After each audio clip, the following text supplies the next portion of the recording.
And we're live. So here we are with the final, potentially, well I'm hoping it's going to be the final one anyway, of The Witness. So I'm just going to give it a few moments and hopefully some people will come along and join. And then we can get underway. So while I'm waiting, I'm just going to do the usual and just send a tweet quickly to let people know that I'm actually live. And hopefully we'll get some viewers. I was actually a little bit prepared as well. I actually pre-prepared the tweet, so I'm ready to go. So going live. Okay, there we go. Send. Oh, and we got 2 people here already. Wow, that was quick. Not even a minute in, and we've already got 2 people. Hello, 2 people, whoever you are. 3 people. HP Zane, how's it going, man? Boo. How are you? Hey, Zoe, hiya. Thank you for joining. Hopefully, being in the stream for a bit and helping see this game to its conclusion will take your mind off things a little bit. So yeah, we'll just... Right, so that tweet's sent. So hopefully there'll be a bit of traction on this. And then we will go from there. Oh, it's gone from 3 to 2. Somebody joined in and then decided, no, not for me. Either that or their internet dipped out or something. Right, okay. So, full disclosure. This is a big area. This is the final sort of area that we need to do. We do also have the windmill to sort of finish off, because I want to find out what the deal is with all those weird monitors and things in there. But this is the main final area. Hey, Mr. Baelish is here. How's it going, man? How are you? Nice to see you. Thank you for making it to my stream in what's potentially the final episode. Well, yeah, I'm hoping it's going to be the final episode of The Witness. But yeah, so full disclosure, I have actually got, for the first time since I've been streaming this game, I've got a guide up. And the reason being is because there are so many parts to this town, and I just thought, given some of the difficulty we've had in the past with it, I don't want to be here forever, fumbling and stumbling around, trying to work out where I'm meant to go. Official Furple. Official Furple X? I hope that's right. Or Official Fearplex. It's probably what it is, isn't it? Hey, how are you? I'm good, thank you. How are you? Thank you for stopping by my stream. Nice to meet you.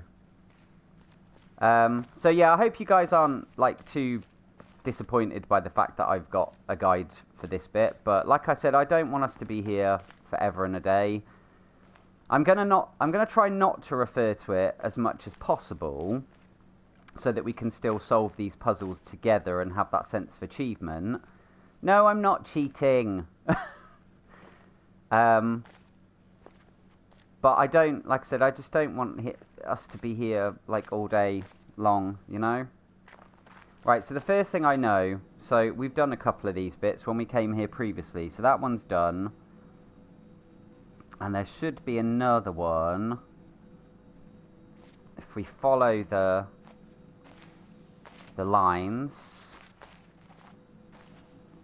Yeah, have we done this? No, we haven't done this one yet. Okay, so this is Shadows. I'm well, we'll be back to making videos soon. Good to hear that, man. So are you moved now? Are you all settled?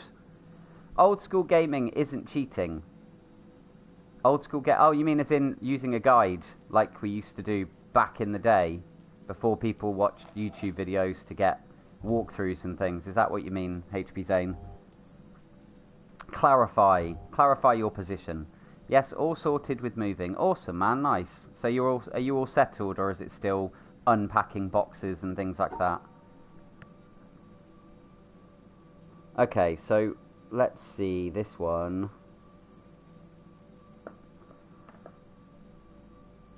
Looks like a fun game. It is fun. It's tricky because it's, you know, it's a lot of sort of brain work because of it being a puzzle game, but you know, it's been fairly fun. It's very mysterious as well. I'm really hoping that we get answers to what's actually going on, because taking it, you might not be familiar with this game, but we're on an island there's all these structures and signs of civilization, but there's no people.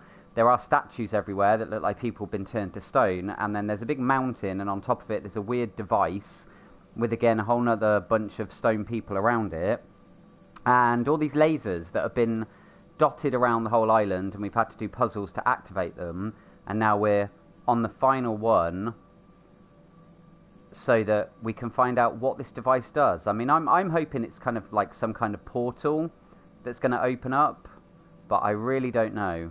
You are close to 200 subscribers. I am close, yeah. I keep dipping up and down, though, unfortunately. It sort of goes up a little bit and then drops off a little bit, but we're getting there. We're getting there gradually. More and more people are joining this Kingdom of Geeks. So if you haven't joined already, then I'd love to have you. We're a very, very inclusive, very welcoming community that I'm building here, so you would be very welcome to join us. Right, so are we going along?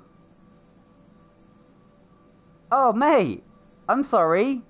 Why didn't you say that to begin with? Okay, so you're already a part of the Geek-Dom. How are you? Konnichiwa. I really need to work on my Japanese. Maybe you can give me some lessons sometime, because I'd love to learn your language properly. Such a beautiful language. You wanted to surprise... Well, you did that. Yes, you did. I didn't recognize the name. Okay, so... Shadows. Okay, guys, so you think... Are we using the trees? You're very welcome. Are we using the shadows to make our path, do you think? I think that's what we're doing. In which case, would we go up to here, maybe, and then around that way? It's hard to see this one. Scott and Mum listened to the podcast and thought it was awesome. Oh, wow, did they? What, you mean it's in today's podcast, the new one? And that's really good if they enjoyed it. It was a bit of a lengthy one. Yeah, those of you that don't know, obviously you hopefully will have seen. But yeah, new podcast is up. We had a bit of a break from it, but now we're back. And we finished off Agents of S.H.I.E.L.D. and we got to the Penultimate Legion, and we've started out with Preacher. So those of you that like those kind of programs, check out the podcast. It's a lot of fun. We have lots of fun chatting about stuff. And we shout people out and stuff as well. So if you ever leave comments and things, we will mention you and we'll read out your comments and things like that. We're trying to make it more and more sort of interactive. I think this is... Yeah, because it's like a mirror almost. We're mirroring the tree line because the other side is in shadow. I think now we go back along. Yeah, back along and then that way. But then where do we go from there? So hard to see. Can you guys see this at all? I can see it's like a very faint green line. So it would be along there. Okay, yeah, and then along there and then up. No, that's wrong. Oh.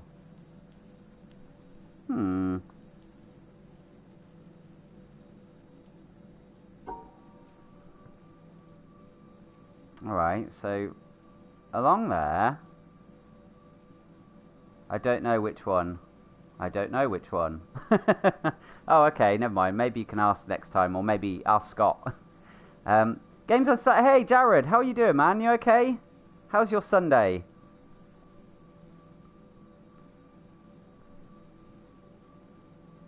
That, maybe, like that.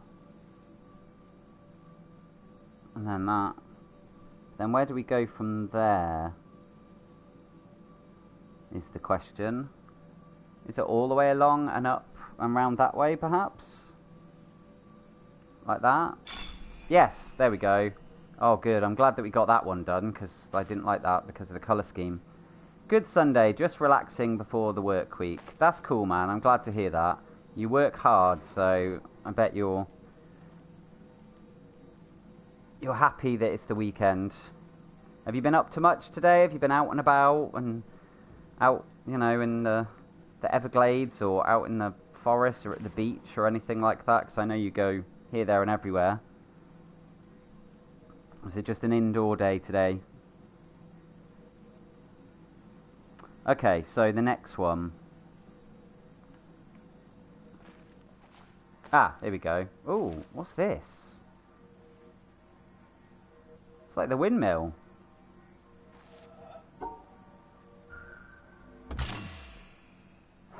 Oh no, don't tell me it reset the other one. Oh, damn you. Nope, I got my generator running today in preparation for storm season. Wow, okay, so storm season is close, is it? That doesn't sound fun. Oh man, I'm not going to be able to remember the route I did now. It's like this, wasn't it? No, it wasn't like that.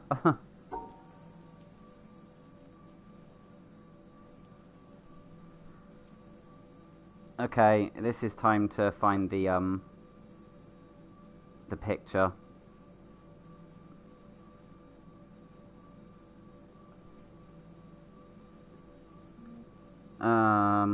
Right, okay.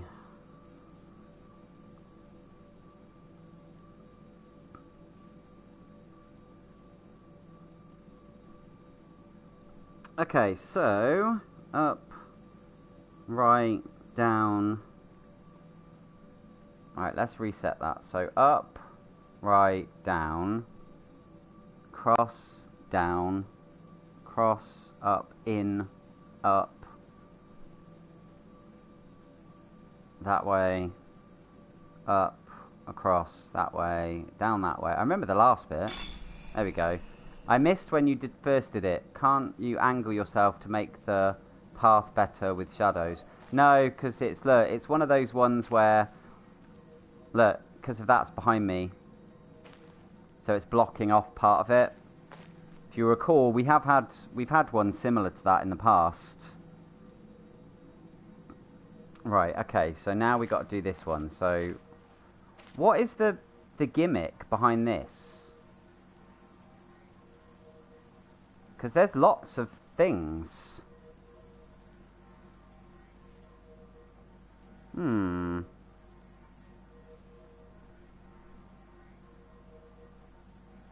Any ideas on this one, people? It looks like a windmill, but I'm not sure. Looks like a sonar screen. Yeah, I suppose it kind of does a little bit.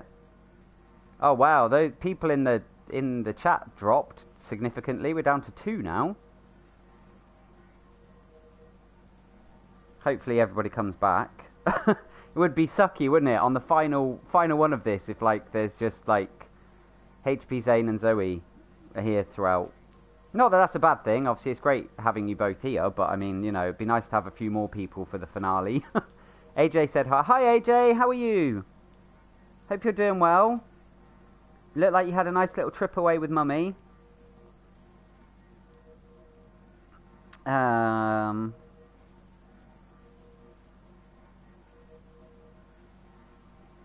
Yeah, do you know what? This is weird, this one.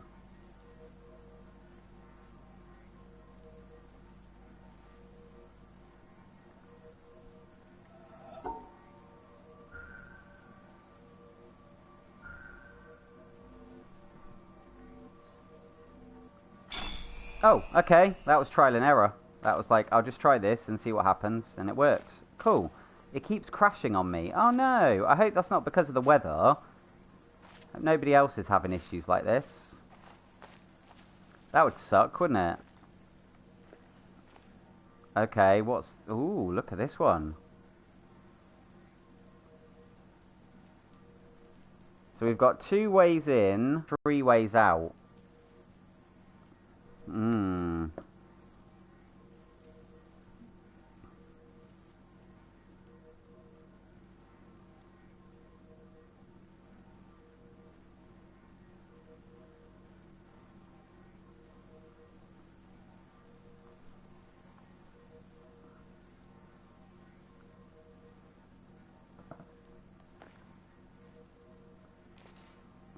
These are weird. Yep, they're weird. I imagine it's going to be, you've got to avoid the the shadows for this one, maybe? Find a part... Oh, but then you can't. Oh, yeah, you can. You could go, like... From there. Go that way. That would avoid them. It's annoying that it zooms out a little bit. Looks like the shadows are making break... Yeah, there we go. Yeah, you just said basically what I said. Yeah, the way that when it zooms out a bit, it's kind of annoying. Right, that's avoiding it as well. Along the top is clear, and then I'd have to go down again, then this way. No. No, not that way. That way. There, there. Yeah, there we go. Oh, there's 3 wire... What did that do then?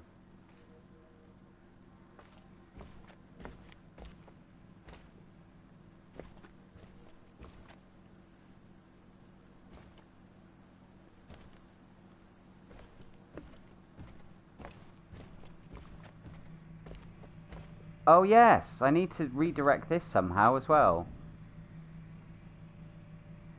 I wonder how I do that.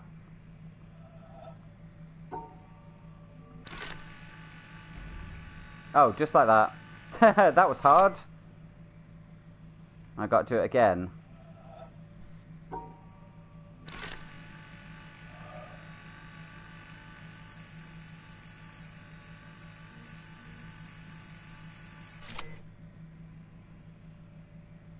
Alright, now it's bouncing it up into the sky. Where's the... Okay, there's the mountain.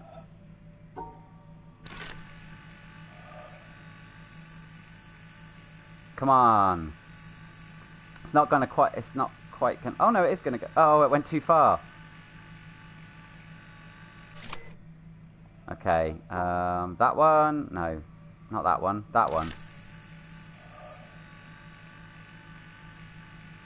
No, not that one either.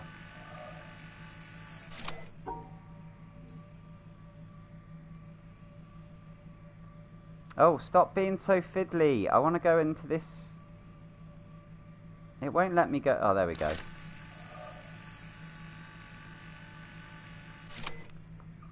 What? Are you kidding me? Blue! I can't believe you're here, man. Hello. Welcome. Welcome to my stream. Thank you so much for joining me. And you joined just at the moment that I managed to bounce a laser off a board... Up a mountain. What great timing.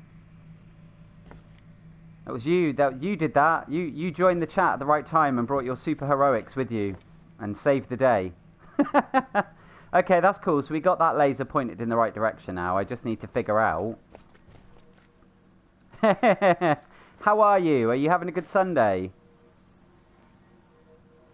Right, where does this... It just goes to there. But it doesn't seem to do anything else. Have I got to light them all up?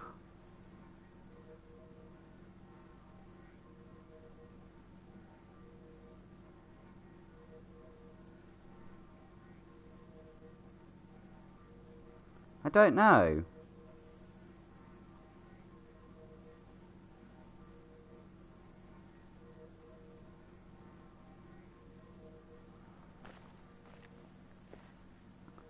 Looks like you have to find the right path out. Because,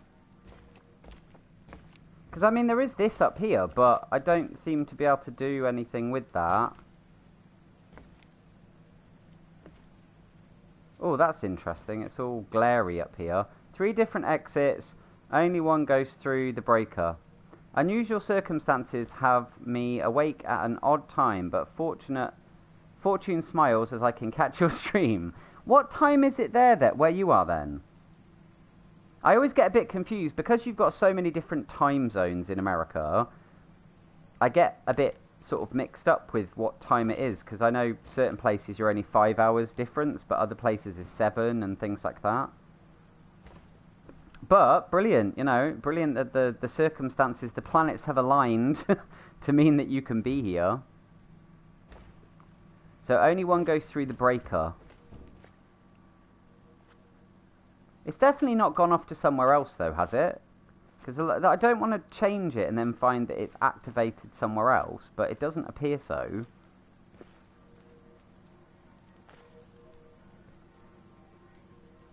Okay, let's try another route, shall we? If we can. So let's try from the top.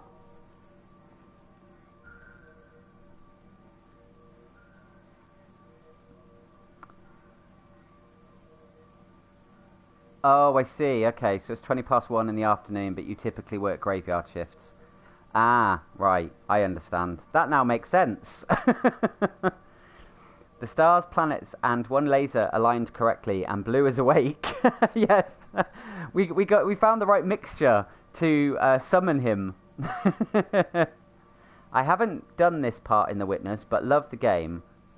Oh, so you've played this game before then? Oh, that's cool. So how far did you get? Clearly, you obviously haven't completed it, but... And how did you find it? Do you find... Does it wreck your brain as much as it does mine and everybody else that comes to my streams?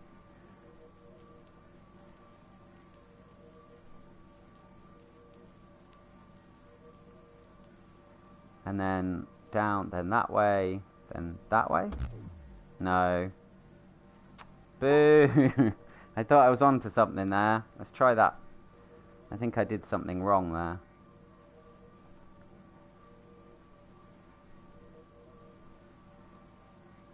Go up that way. Then from there, we go like that. Oh, yeah, like that maybe. Out there.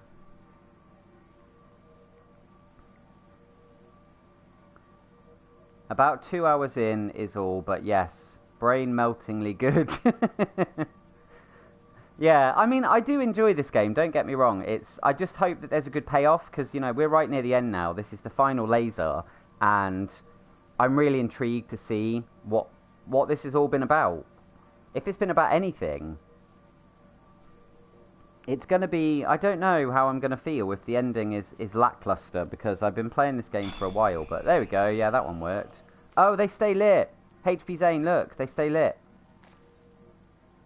So even though you're changing the pattern every time, it doesn't make them deactivate. Right, so there's a final one.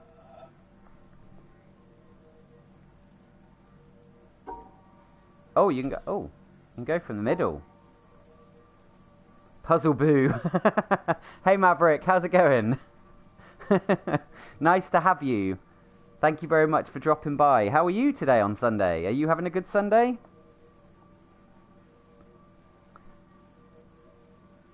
Thumbs up. So that it's a good one then.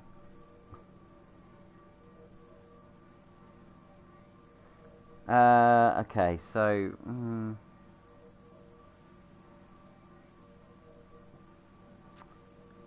Okay, this way.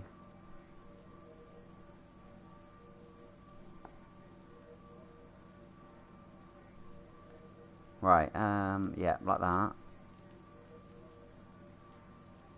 And like that.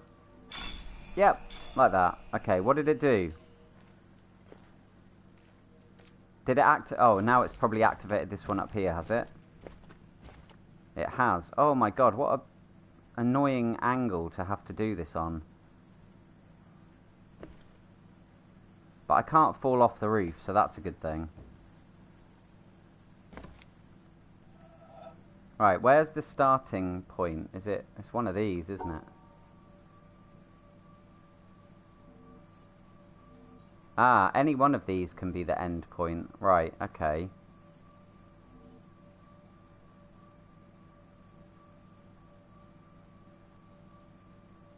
It's weird, right? Because when you look at the shadow, it's like it almost goes like this. Oh, wait, is that my... Wait, hold on. No. Okay. I thought I'd cracked it. I thought I knew there where we were going with that, but clearly not. Maybe it's the other way round then. So down that way. But then where do we go from there?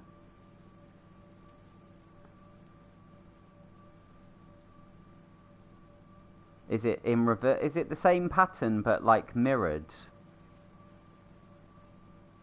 The whole scenery looks crafted. I know, it's really pretty, this game. It's one of the things that I really like is the visuals. It's the bright colours and everything about it is very, very nice. Okay,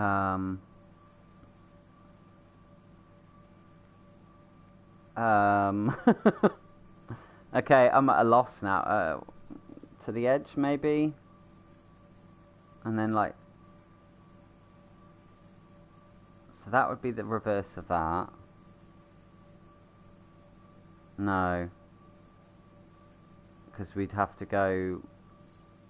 Oh, we can't go down that. Oh, that's interesting. Why was it... Oh, no, there we go. I thought it was blocking me. I love the hidden symbols in the environment that you can only see from the right perspective, like the field of flowers. Yeah, I found some of them. Like in the wooded areas, there are certain patterns that you can find in the environment to do with the shadows and things like that. We actually found one in the clouds the last time I streamed, but we couldn't line it up properly in order to make something happen. But from what I can gather, they're not a part of... They're more sort of just for fun things. They don't actually do anything in terms of advancing the story or anything like that. Maybe like... Yep, like that. There we go. But what did it do? Right, it goes out that way. Aha! Goes up there. How do we get up there? There's a door, but we can't get in there. Okay, so... Ah, right, I understand now. So this is probably where the laser is. The laser's probably at the top of there, and we've got to open... Yeah, I think that door's been opened. Oh no, that door up there, that one was already open. Okay, so we've got to figure out how to open this bottom door. So that goes in this building. Oh, look.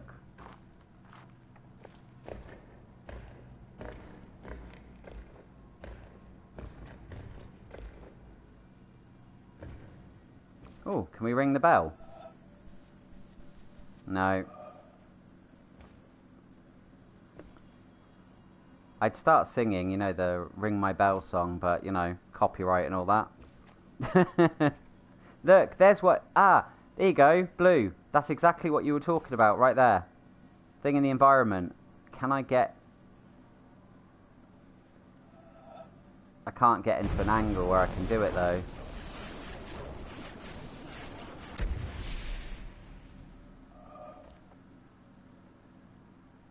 I need to have it all in shot, and you can't like zoom in or anything. Here we go, let's see. Will this do? No, it shifted the camera!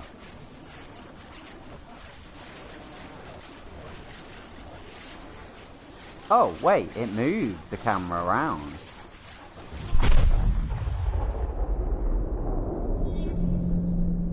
Ooh.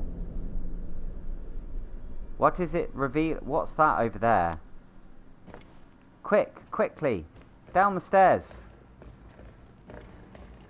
It was a tree over in the distance. There.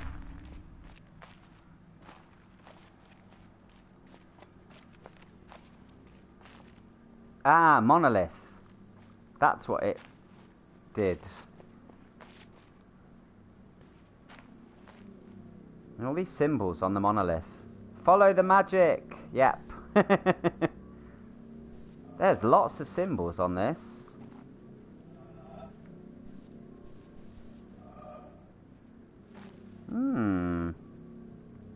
Okay, but as per usual, we can't actually do anything with them.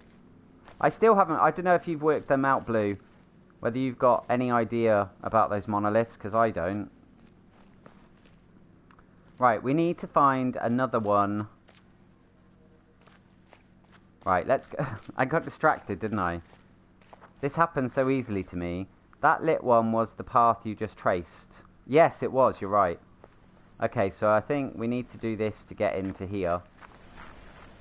There doesn't appear to be another way. No, there's not another way in.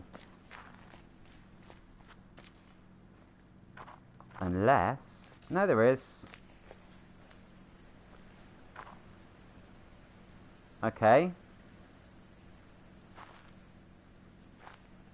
Ah, I know. I've worked it out already. So I think when if we open this door, it will shine in light, which will give us a clue as to the pattern that we need to do on this one. What do you guys think? Do you reckon that sounds logical?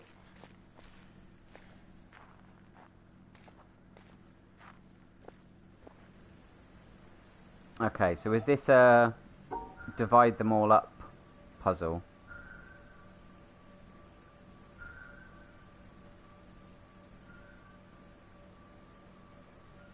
Okay, so...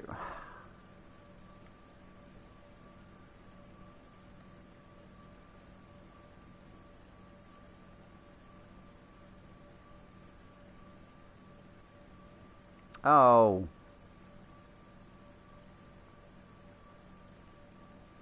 Sounds right. Thank you.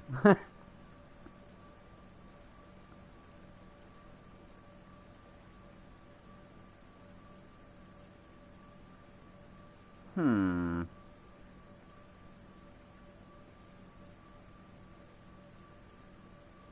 No, that's not going to work. Neither's that. I think it is divide them all up though, isn't it? Because, I mean, you can sort of do it that way. But then there's that problem.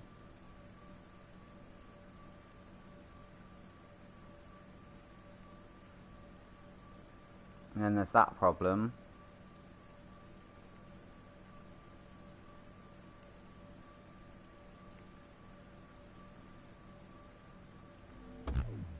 Red and blue make purple. Maybe separate those from the others.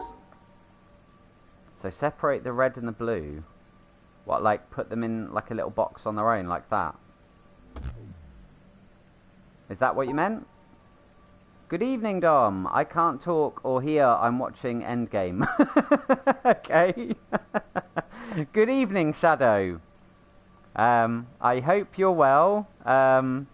You can't talk or hear. Endgame, it's not the first time you've seen Endgame though, is it? I'm sure we may have mentioned it previously. Red, blue and purple. See if any colours cancel each other out.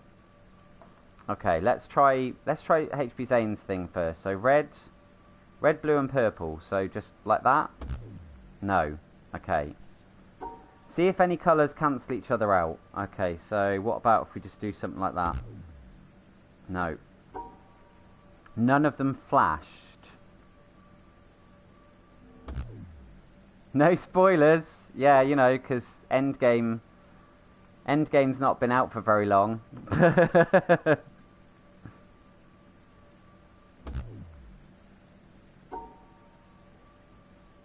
Well, based on the people that I know are currently here, I would hazard a guess to say that only one perhaps that hasn't seen Endgame is HP Zane.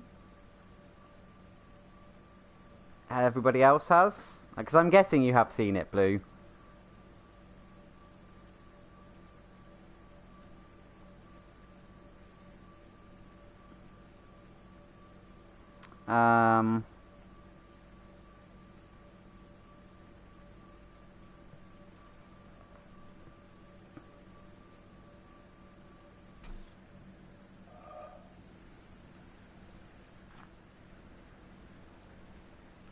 Separate the white and black as they are shades, not colours. I haven't. Hang's head. Oh, seriously, you haven't seen it? Oh, okay. So that's you and HP Zane then. I know you have, Zoe. Alright, no spoilers then. We don't want to spoil it. Okay,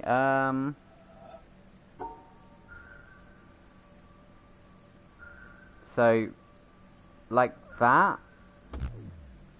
No, that didn't work either.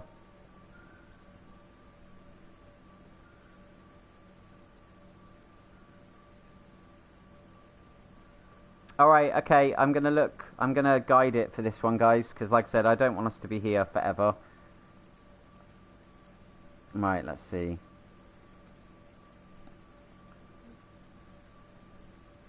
Like that. And that's the way it is. There we go. The door is open. Oh, and that didn't help at all. Oh, man, seriously? So what was the point of that then? I thought light was going to come flooding in. Or something. So... It's a red line.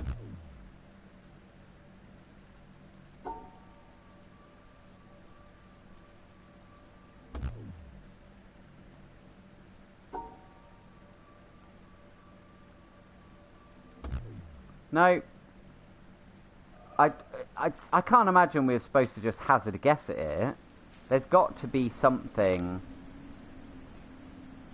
that will clue us in as to what we're meant to do.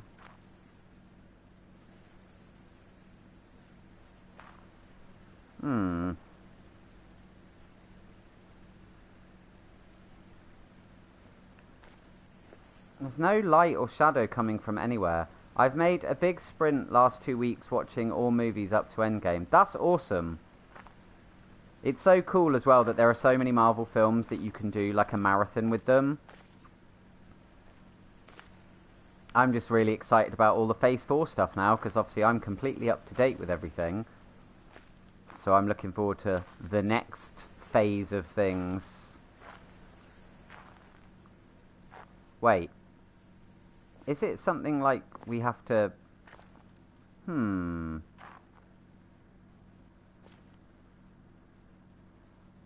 I reckon it might be something to do with this. Look. Yeah.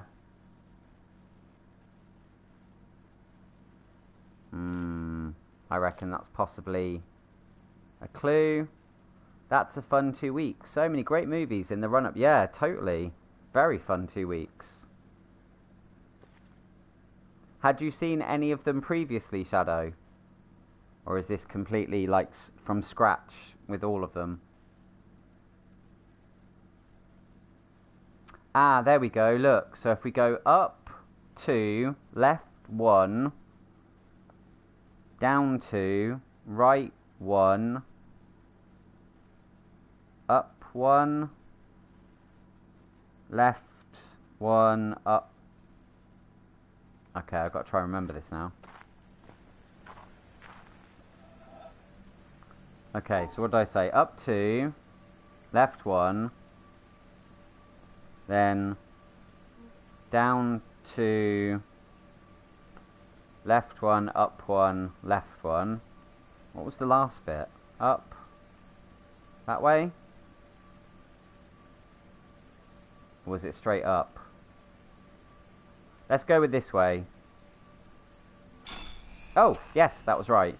Hey, yes, I worked it out. Okay, and where does that go? That goes back out there. And now we have an open door. But we will only be able to go so far.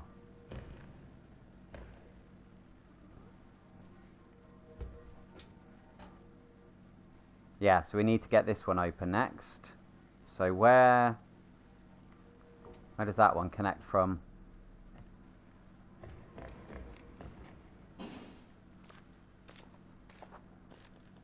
So we went out there, up to there, round to there. Right, there's the wire. Let's not talk about the DCU's poor handling of their Batman movies. Yeah, I know. I still can't square that circle. Sparkly vampire, Cedric Diggory as Batman. I mean, we might be wrong. You never know. He might end up being phenomenal. But at the moment, I'm just a bit meh. I've missed 2, I have to say, which I didn't have. Oh, okay. Captain Marvel and Ant-Man and the Wasp. Oh, that's a shame. They're both really good. And both quite important as well in terms of Endgame. But then I suppose you get the gist of them in Endgame. Like the main plot points that tie into that movie. Okay, this is the building. What do we have in here? Fireplace with a flower in it. And that's it. No puzzles in here. Huh.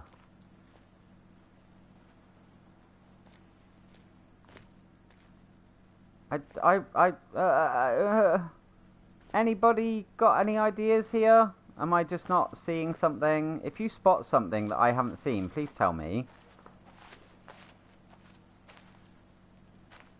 There's a little house there, but that's not anything to do with this. Yeah, I love the Ant-Man movies as well. They're really good. Paul Rudd is great. And that guy never ages. He's like immortal or something. Alright, that's weird, because it goes up to there. But there's no... Oh, wait. It's this. I've got to do this. And it'll make a bridge, which will allow me to get over there. Just got to figure out where the puzzle is in here now, though.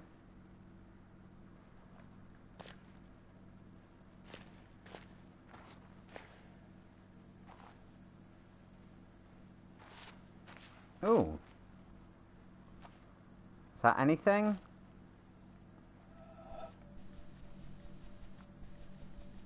No, nothing we can interact with.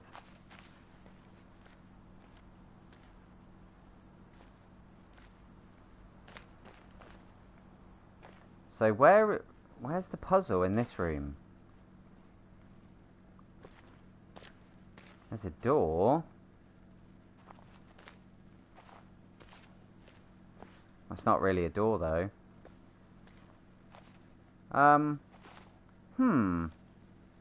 Okay, I'm at a loss. Not gonna lie.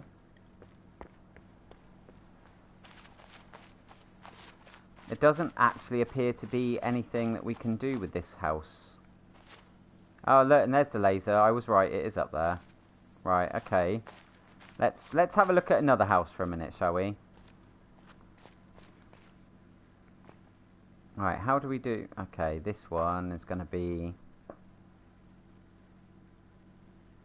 It's going to be lining something up, I'm sure.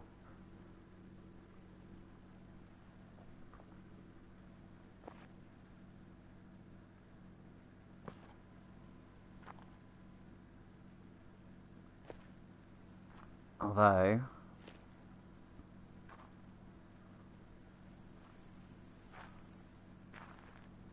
Saying that...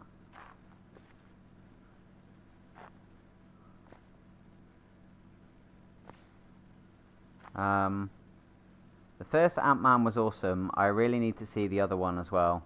Yeah, it is good. It's worth seeing. And I do really hope that we get a third one. Are the blue pillars the puzzle? I don't know, because if they are, I'm not sure what to do with them. Because look, they're not... You can't click on them or light them up or anything. I wonder whether it's something else that we need to activate in order to activate that bit. You know, like a chain reaction that we've got to do another bit, which will set things off for another bit, and so on and so forth. That kind of thing.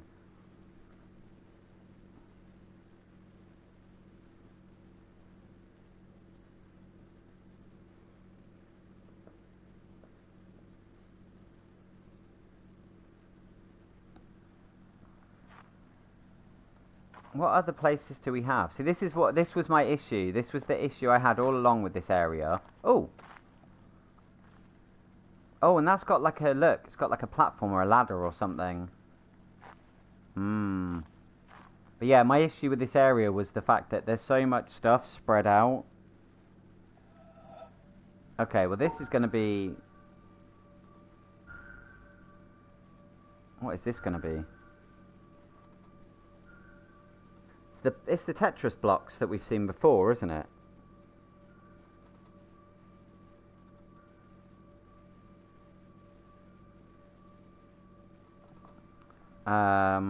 Okay.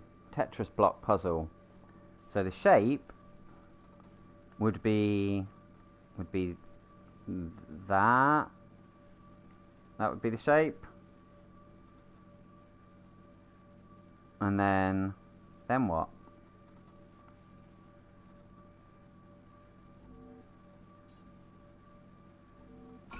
Oh, yeah, it would be that. Okay. Right, next one.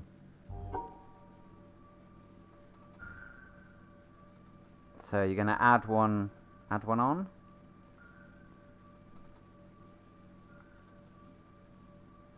Because then you've got the shape and, so yeah, 1, 2, 3, and then one at the top. It is very similar to the ones that we did earlier on, actually. These ones weren't too bad once you sort of work out you're adding pieces. Because again, that's going to be that bit there that I've just done. You've got like 1, 2, 3, and then another 1, 2, 3. So you've got 2 sets of the same shape, and then the one added to it. You're smart, Dom. I'm feeling dumb. It's repetition more than anything, mate. Because of doing these Tetris puzzles several times throughout the rest of the game, it's a case of just going, right, well, we've done this before, so just apply the same logic. It's all it is, really. It's more repetition than smartness.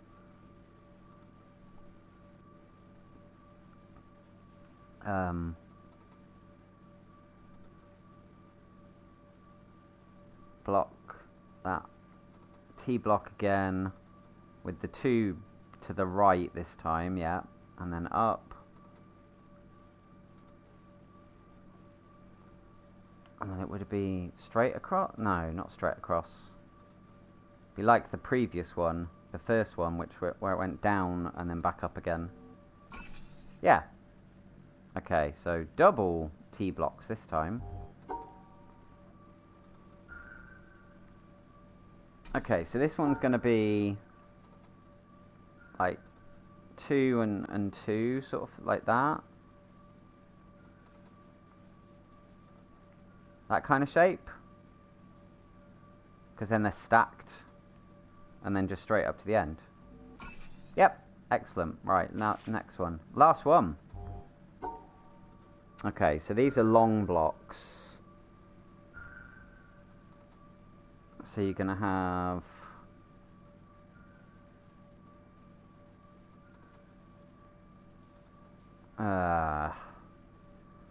okay, thoughts, guys? Anybody got any clues as like, is it like that maybe? So there's 3.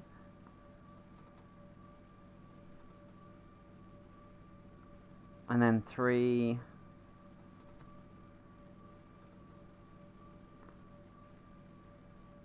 Like that, so then you've got 3, 3, another 3.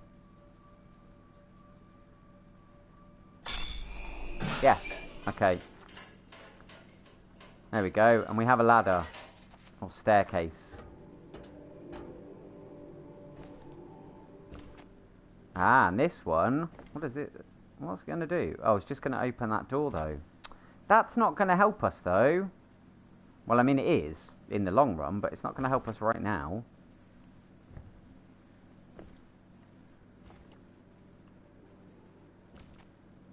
Okay, so we have 1 block, and we have one of those weird white triangle things.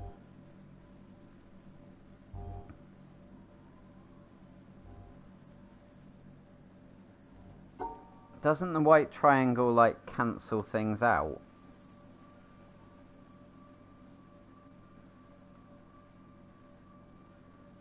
Yes, I did play Myst back in the day. Yes, many, many years ago on the original PlayStation. I remember playing Myst. It was a very fun game. Like this in a lot of ways, actually. Very mysterious. I mean, I feel that had a bit more of a plot to it, kind of. And obviously it wasn't just puzzle, like these kind of puzzles. There were other elements to it, but very, very similar. They clearly took their cue. I wasn't even concentrating on that there. I was too busy talking. Oh, should we go for it? Shall I try and see? No, I don't know. I'm doubting myself now.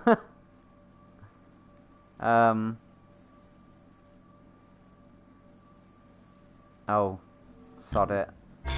Oh, wait, what? Okay, that was weird. Why did it not do it, but then it did? It's like it gave me... It was like, do you know what? I feel sorry for you, so you can have that one. You've solved all these other flipping puzzles, so we'll let you have that one. That was weird. That was very weird. Okay, so we've opened another door. But it's not the door we need opening. We need that one opening. What other rooms are there that we haven't been in?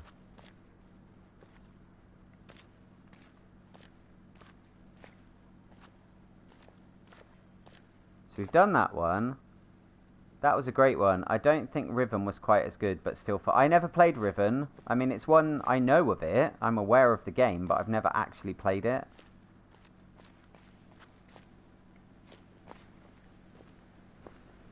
Look at this. Look how pretty this is.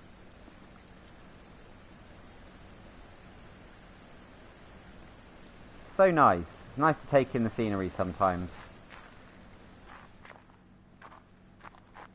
Okay, so that didn't lead us to anywhere.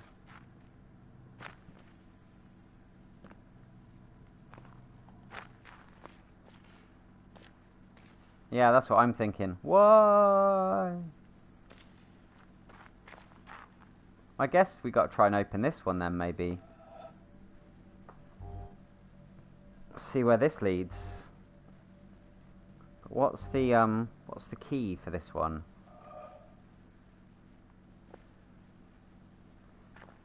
We have had these. Oh wait, it's Tetris blocks and okay. Tetris blocks again.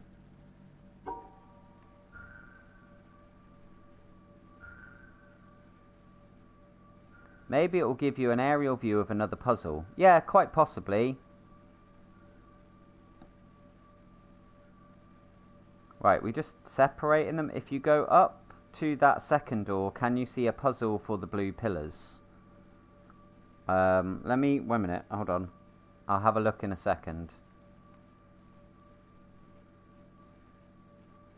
Right, 1, 2, 3, 4. 1, 2, 3, 4. 1, 2, 3, 4. 1, 2, 3, 4. Yeah, that would work.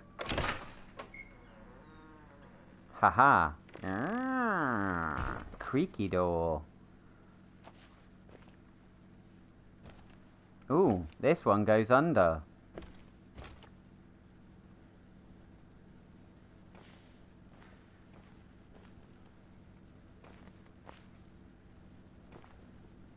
Okay.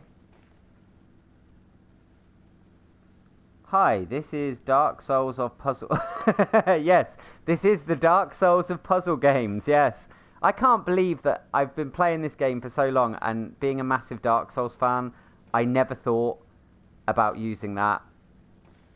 So thank you very much, Robert. And welcome, Robert. Thank you very much for joining the stream. Nice to have you here. Dark Souls of puzzle. I love it. That's awesome.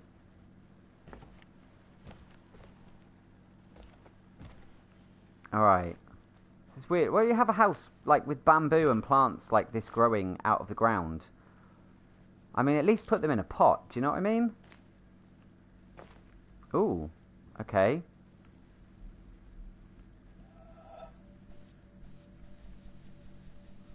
Right, well, that's broken. I love and hate this game. So you've played this game before then? Let's just try a up and down thing for the first time, shall we? Oh, there we go. I used Rose logic. I remember when Rose was in the stream a couple of streams back, she just said about just basically up and down like that. And Rose logic worked. Thank you, Rose. I know you're not here, but thank you anyway. Right, this one. Oh, this is the...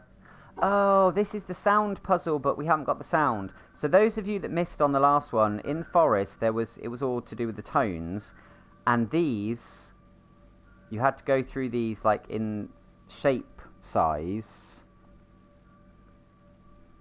But now we've got no sound. Maybe we'll just do, again, Rose logic. Just go through them all. Oh, no, that didn't work. Boo! I was hoping that that would just be as simple as that. So that one works.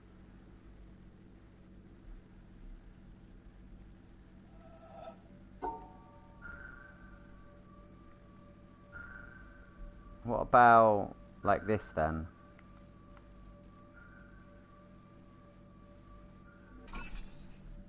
No.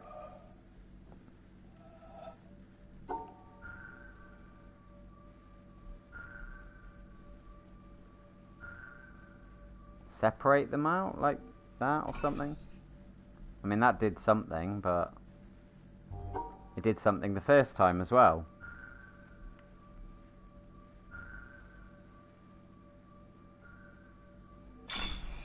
Ah, there we go. That worked. What did it do? Oh, we have another staircase. Look at this. Look, blue. This is your house. It's all blue.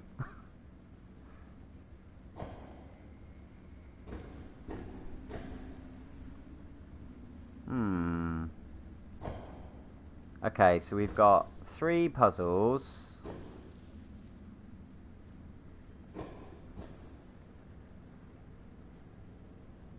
Dabby dee dabby, yes.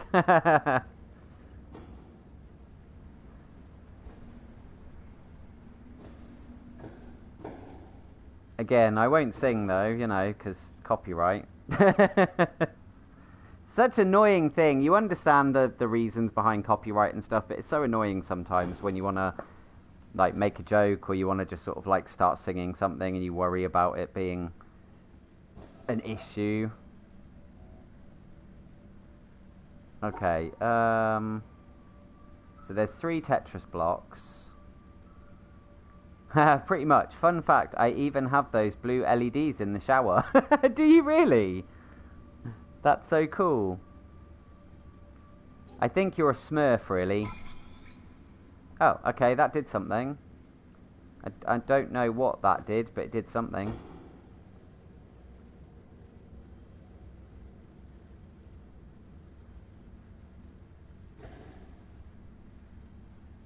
Is it all this one, then? Yeah, because all the wires are coming off this and not the others. Oh, this is like before. This is like the previous one, where I'll do a different pattern and it'll do a different thing. Okay, let's try going through these like this time. Bet it looks like you're showering in lasers. Lasers! Okay, so we'll do that this time, shall we? Yes, that worked.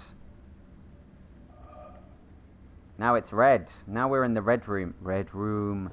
Red room. Just hopefully don't have the urge to sort of go psycho on anybody now.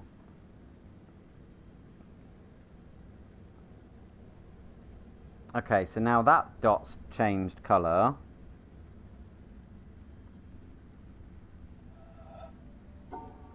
So this time... Where's the Tetris block gone? It's in that bit, isn't it? Yep, that worked as well. I'm not actually sure what we're doing here, though. I'm not sure what this is actually doing. Apart from just changing the colours. Scouts Honour, they are in there. We believe you. Oh, look. Look, it's... Ah. Okay, it's changed the colour of these now.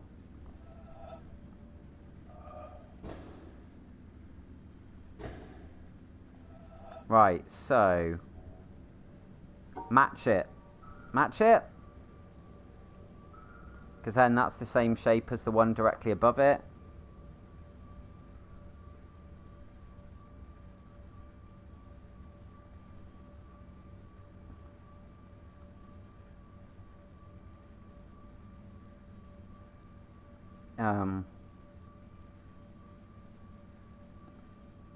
And then, yeah, and then match it again.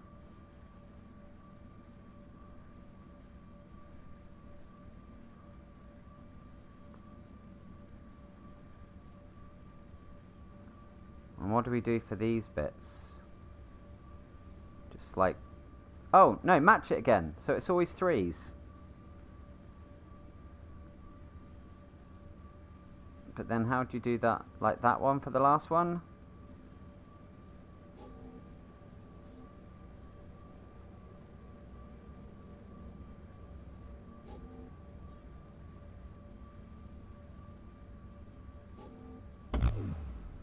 Oh. I think I'm on the right track. I just need to figure out that last part. he said, realising the whole thing was wrong.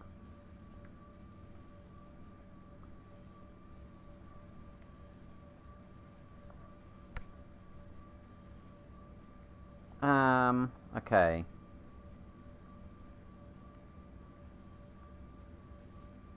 So those of you in the stream that aren't on UK time, what do you have planned for the rest of your day?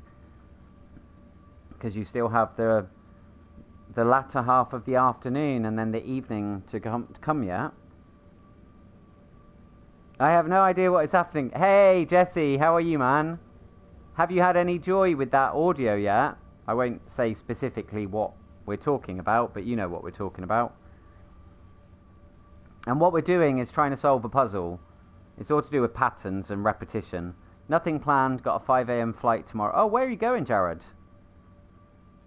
I'm assuming this is a work trip again. You're going like to the other end of the country again or something. Well, battery running out. Have fun, Dom, and everyone who hasn't subbed yet, do so. He deserves it. Oh, thank you, Shadow. Okay, well, you go and recharge your batteries and enjoy the rest of your movie watching experience, and I'm sure we'll chat soon. So, yeah, you take care, man, and thank you for stopping by. Carolinas for work. Cool, okay. So, in terms of flight-wise, how far is that from you? Like, how long are you going to be on a plane for? Oh, it's horrid, is it? Have you tried what I suggested? Have you tried doing the upload, then download as an MP3 and stuff like that? So like I said, if you need any help, let me know. 2-ish hours. Oh, that's not too bad. So you'll get there sort of about 7 AM or something, and then straight off to work from there, or do you have a bit of time before you have to go off and do anything? How does your schedule work? Right, we're going to try it this way round this time and see if that works, because the other way didn't. Oh, and it did work. There we go. That's good. Okay, so now, just got to do this one. Is it the same logic?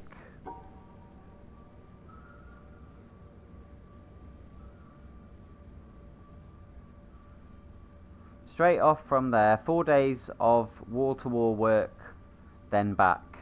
Okay, fair enough. So you're in the Carolinas for 4 days straight. And is it, which one? Is it north or south? Or are you going to be dipping in and out a bit of both?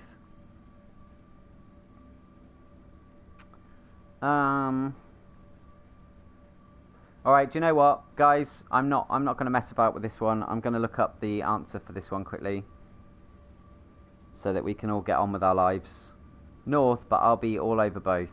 Fair enough.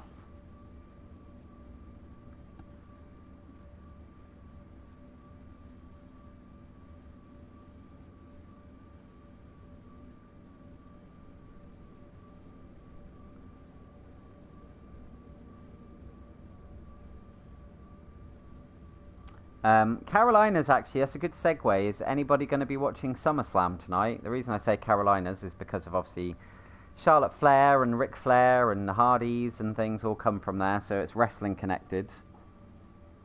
Anybody planning on watching SummerSlam? Any wrestling fans in here apart from me and HB Zane?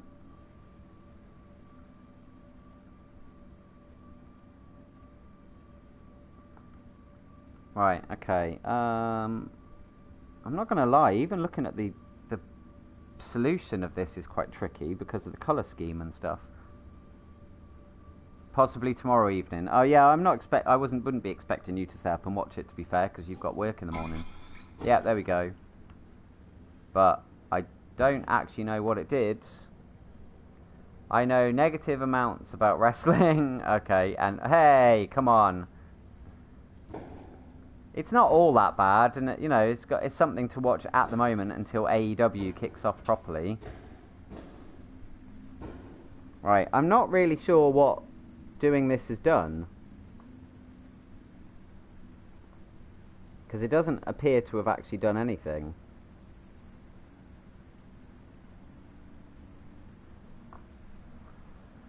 Just changed some colours, so unless it sort of had some impact on the outside, I don't know.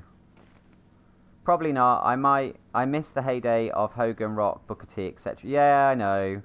Although, to be fair, there are some pretty decent people in it nowadays. Some of the insane athleticism, I mean, HB Zane will back me up on this. NXT TakeOver Toronto last night, or Toronto, if you want to say it properly, was amazing. It was so good. Right, hey, look. This looks like an environmental puzzle, but it won't let me interact with it. Yeah, some of the stuff that they did, the NXT stuff, was brilliant.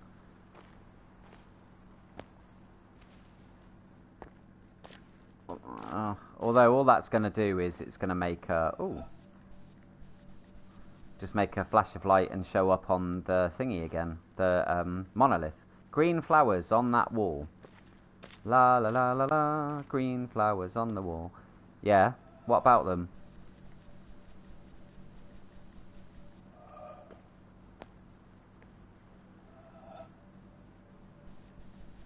I can't do anything with them.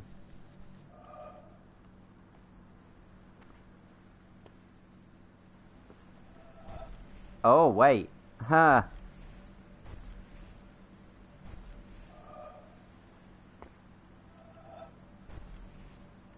It won't let me do it, though. That's weird.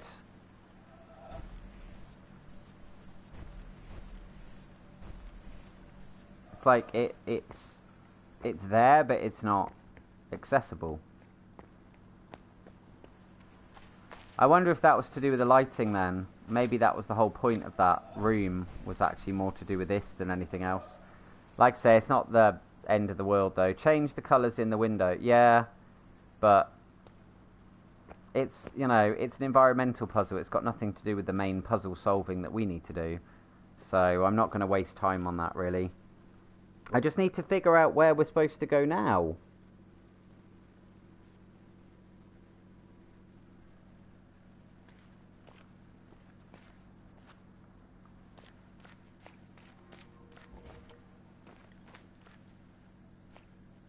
Because there's just nothing in this one that we can do. Oh, this is annoying because we got off to a fairly decent start with getting the other stuff, and now I'm stuck.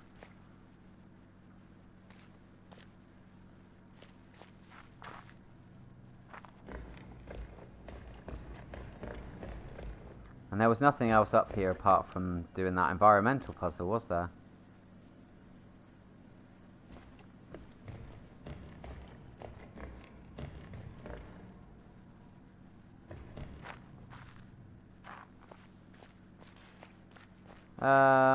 Okay. How do we open that door? Can we open that door? Go up somewhere and maybe you'll see another hidden puzzle.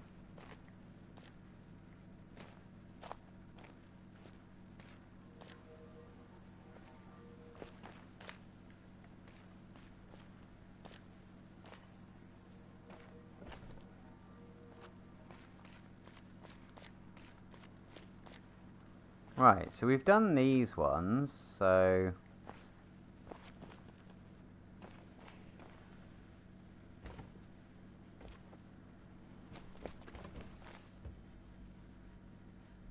We did this.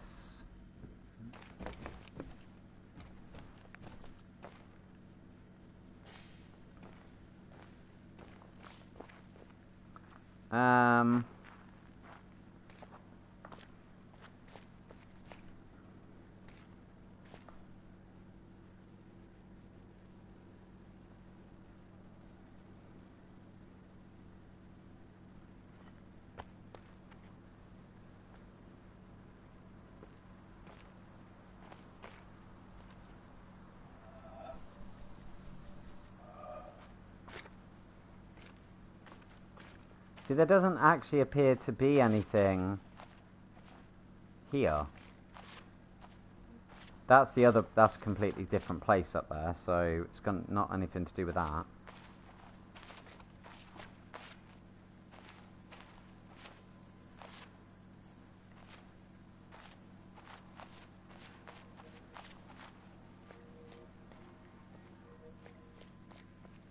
There's no other buildings. Like, all the buildings that we need are all contained in this one area.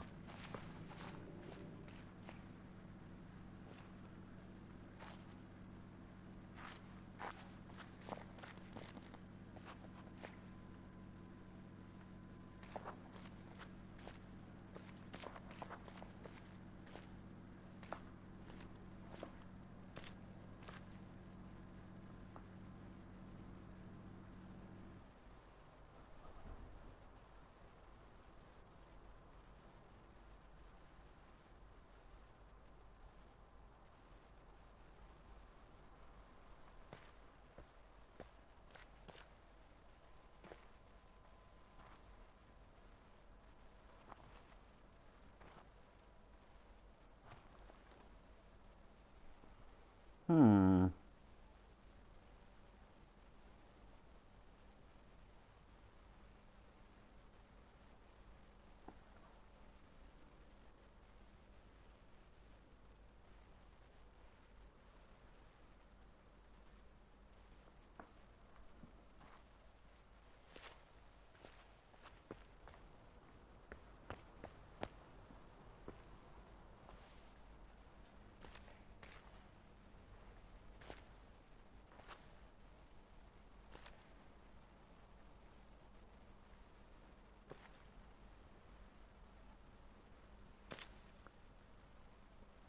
Right, looking at this now,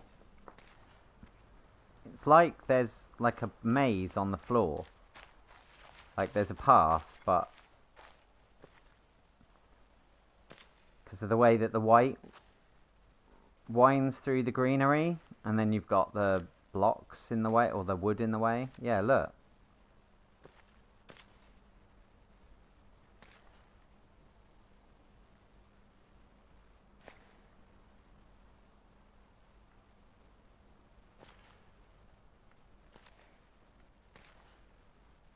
But then it leads to nothing.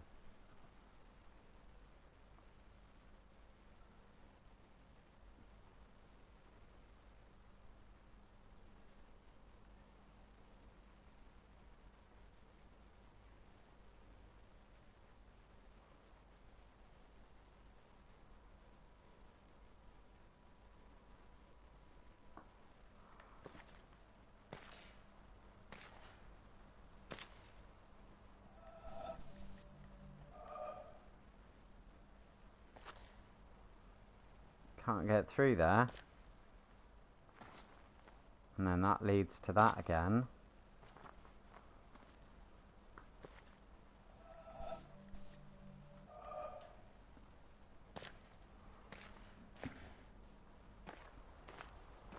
Hmm.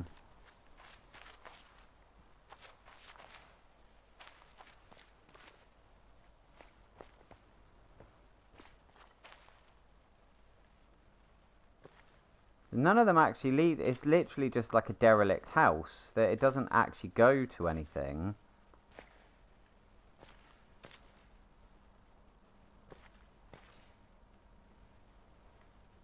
There's no panel or switch or anything like that that you get by getting here.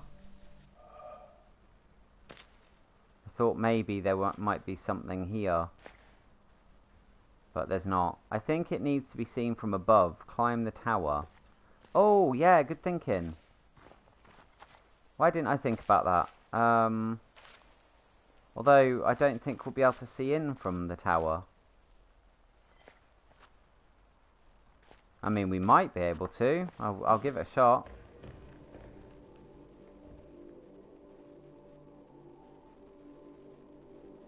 It's worth a try, for sure.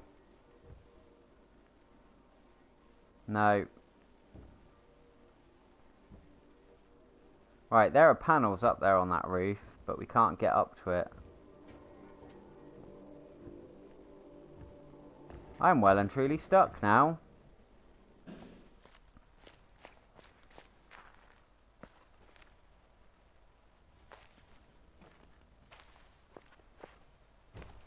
You got me. I'm feeling as intelligent as Patrick from SpongeBob right now. Yeah, you and me both, friend. You and me. Yeah, guide time. I think you're right. Guide time. Right, okay. Give me 2 seconds. Let me just have a slurp of my coffee and have a quick look through the guide at what we've done.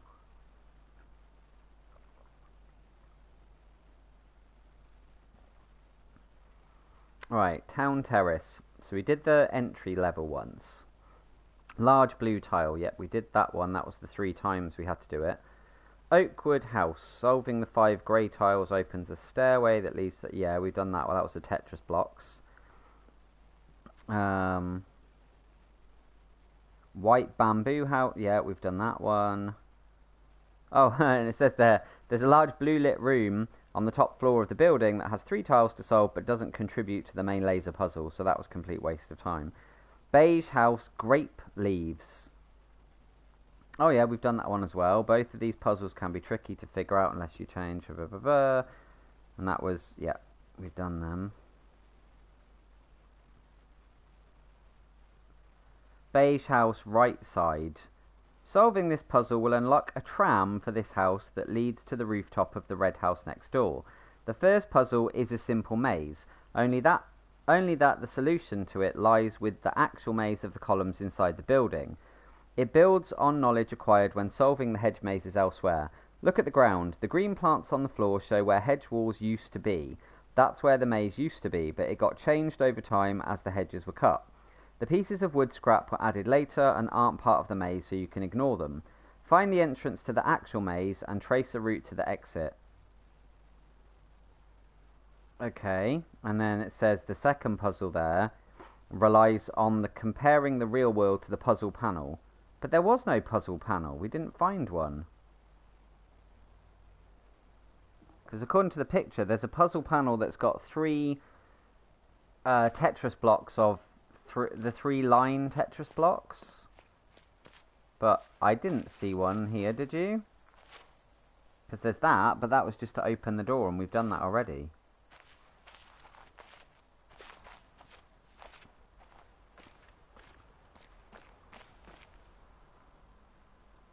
Okay, so if we...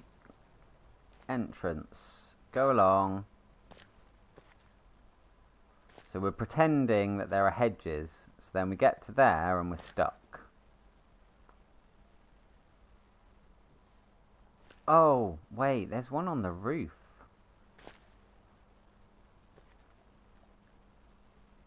It's such a shame we can't jump or anything.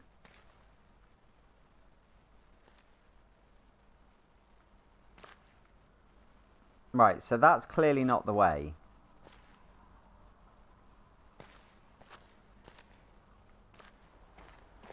So we'll go around the other side. So let's try in this way. So we go in. Look everywhere to see if there's a panel that I've just missed.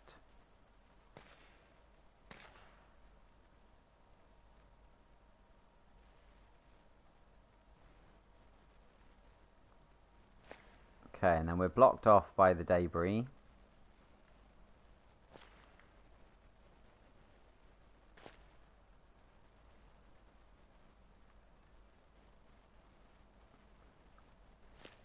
Go that way, this way.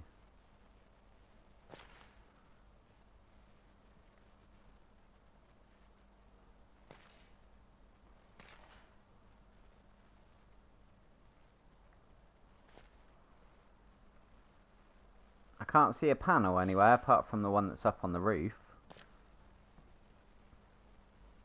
Now I can't even see that.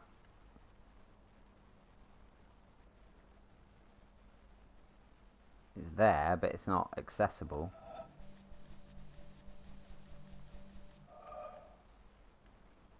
But then that's it. We get to here and then we can't go any further. Because these would be hedges.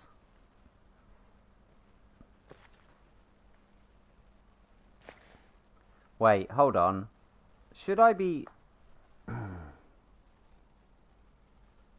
Okay. The solution lies where solve the hedge maze. Look at the ground. The green plants on the floor show where hedge walls used to be. That's what the maze used to be, but it got changed over time as the hedges were cut. Find the entrance to the actual maze and trace a route to the exit. Hedges would go halfway up the wall. Yeah, should I be looking at the pillars instead of the actual the floor? Oh yes, look, these are hedges. These would be like if you look at the height of them and then you get to here.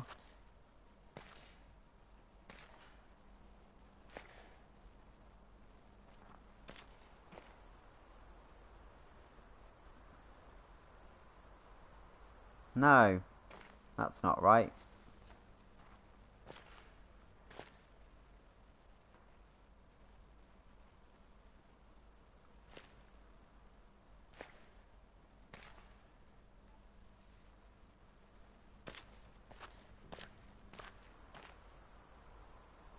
But where is the panel meant to be? That's what I don't understand. It says Town Terrace, beige tile.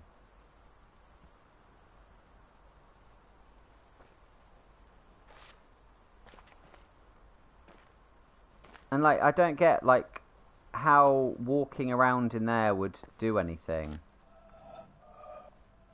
Because you can't do this while you're walking.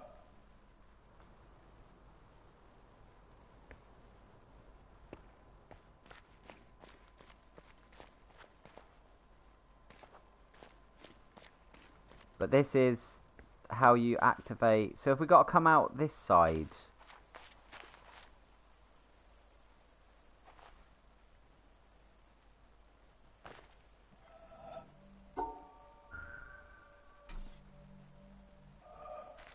See, that's already been activated. That's why the door's open.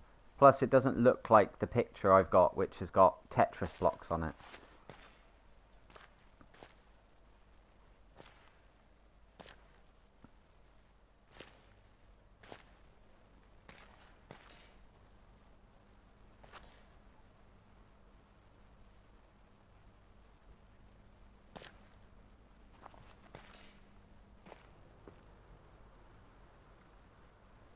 I feel like I'm fundamentally missing something here.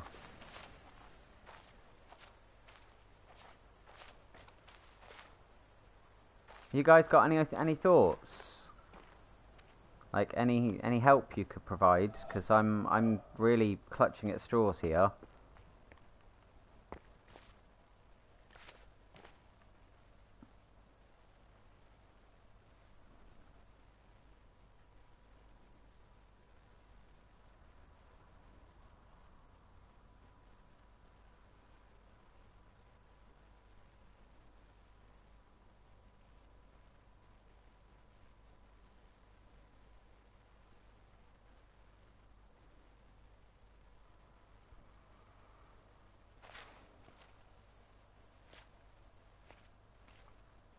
Whatever it is, because like I said, there is a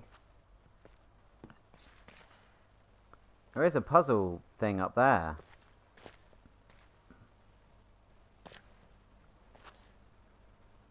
But A, I can't get up to it, and B, I can't. It does look like that's the right one though. Looking at the shape of it, it's just how do I see it?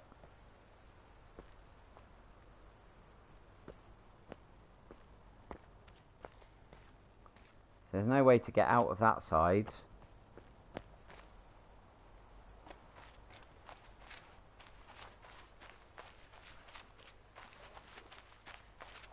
So it can't be seen by any of these. I wish I knew how I could get this knocked down.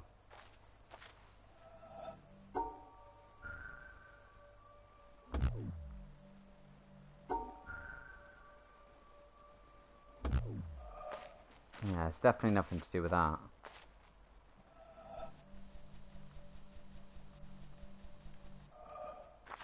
Ducking out, but hopefully popping back in soon. Okay, man, no, not a problem. Even if you don't, it's been cool having you here for a bit anyway.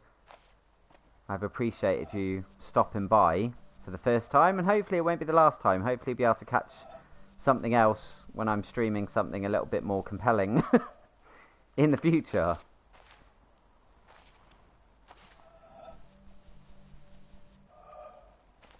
Why do I feel like this stairway thing is the key, though? Like, if I can figure out how to get that activated, that would allow me up on the roof, which is where the puzzle is.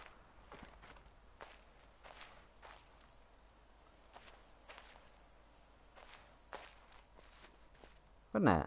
It would allow me to, it'd let me get up there. Because there's the walkway.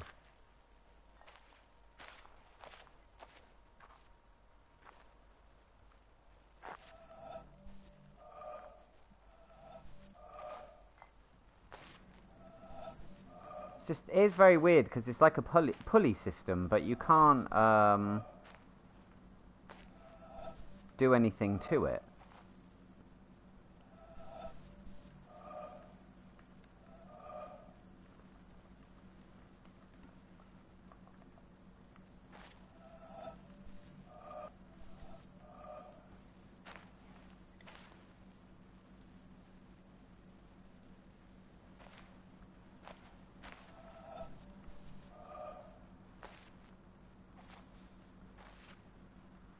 There's got to be a way to see that up there.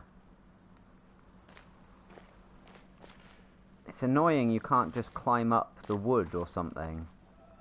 You can't even jump. Can't grab anything, you can't pull anything.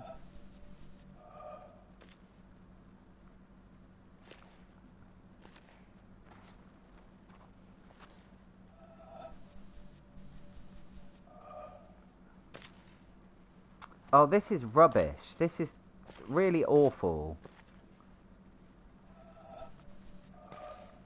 I'm going to start getting annoyed with this in a minute.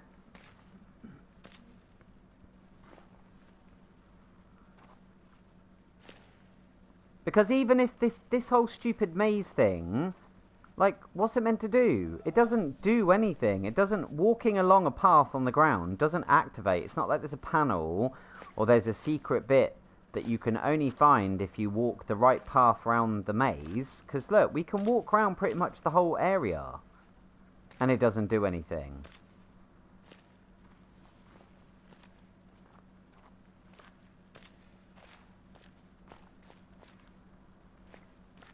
I don't get it. I don't get it at all.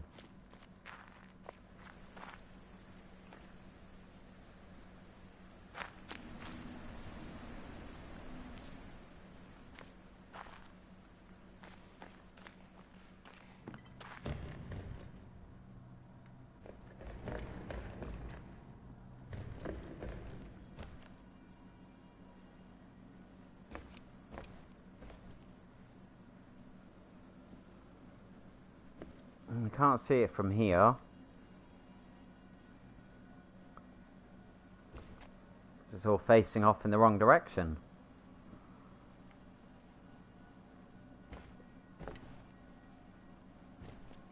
Oh. Oh, my God. How does it happen in this poor old world?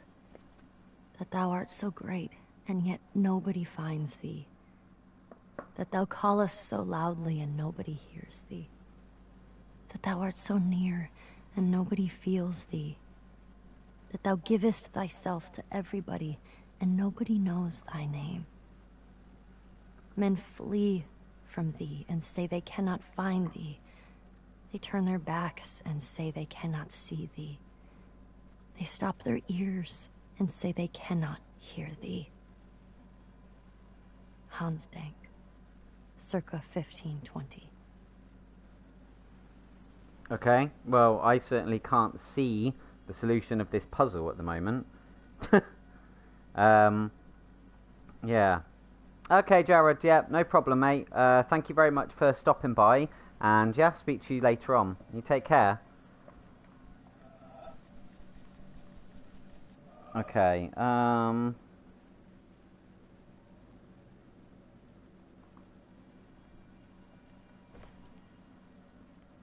I was hoping maybe coming up here would have allowed me to see something, but it did not. So that's that idea out the window. Back to being stumped again now, which is great. Right, so we did that one.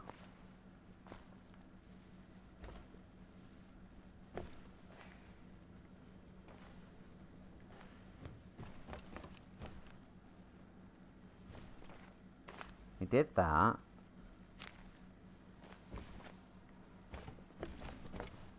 I taste actually something that is weird. Right, I'm just reviewing the puzzles. And this one here. Wait, no, it's not this one. Where was the one we did that had the red? Not the red, sort of the 4 white and then the black ones and stuff like that. And also, why has this not opened up?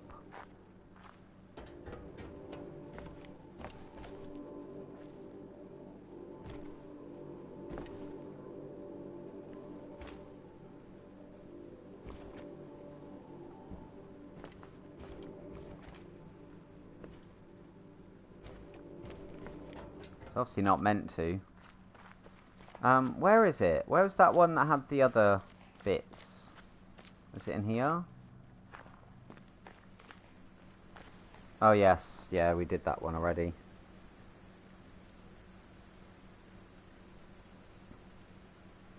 Trellis. So beige house, right side.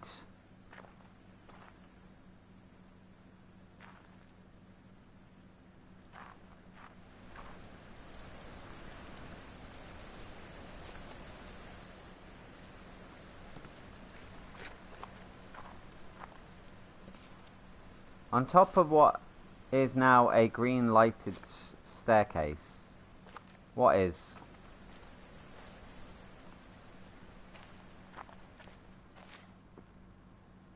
Beige house. Right, this is a beige house. This is the column puzzle. And all it says is, it's a simple maze, only that the solution to it lies with the actual maze of columns inside. Right, what we're going to do is, I'm going to see if what I've got here correlates. So it'd be 1, 2, 3, 4. So 1, 2, 3, 4.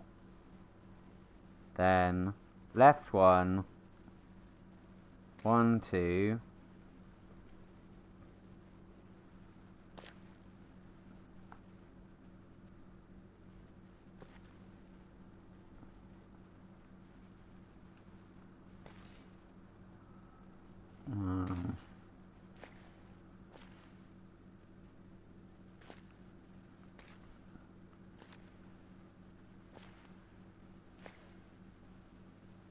Yeah, see, that leads you out the maze, but it doesn't actually do anything.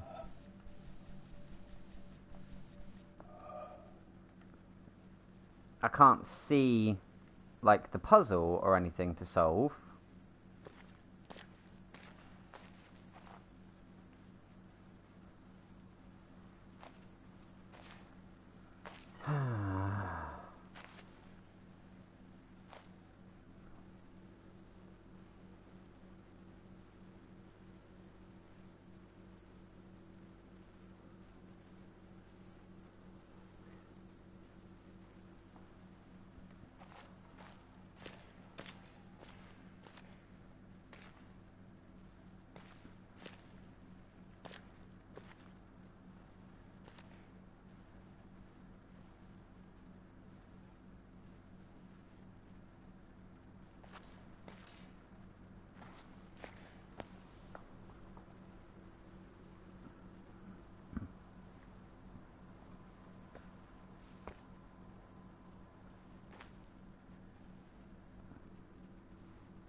One, two, three. So 1, 2, 3.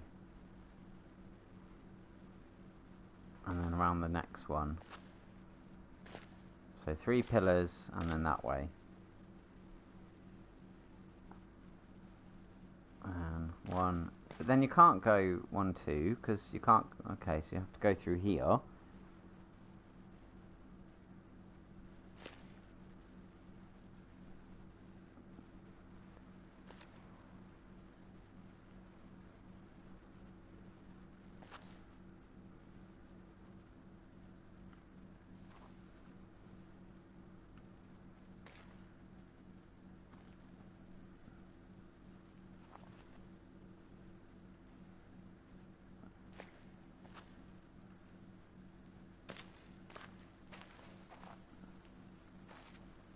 it doesn't do anything.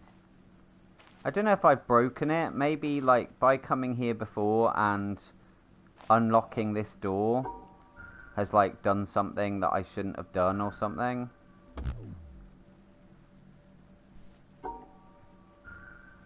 Let's try and do this pattern on...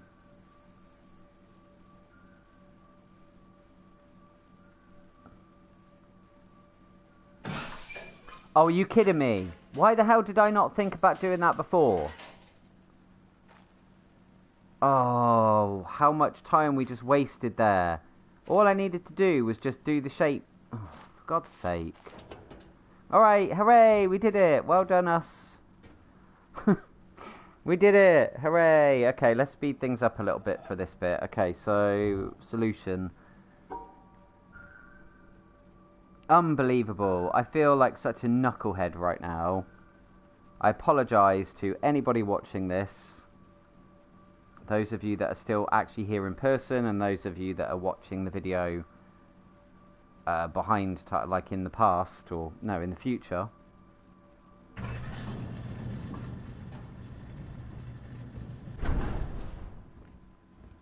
Right, okay.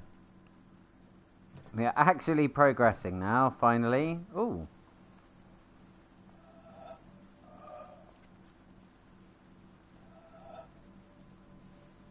Yeah. Wake up, I did it. Hey, listen.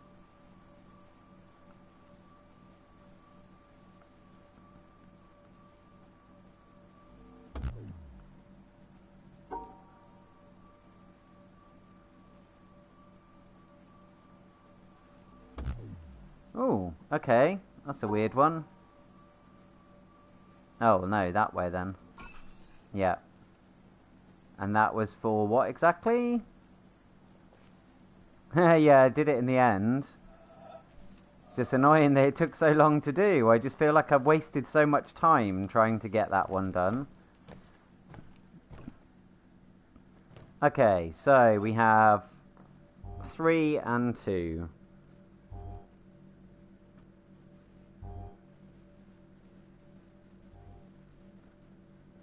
So, the red house. Okay, so these are separates by the looks of it. Ah! It does it at the same time. Oh, okay, so I've got to draw it in such a way that it does that, yeah. Okay, I get it.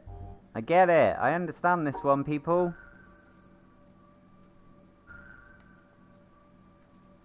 Like that. Yeah. And then the same again. And then straight up and like that. Yep, that did it. That did it. Did it. Okay, this one.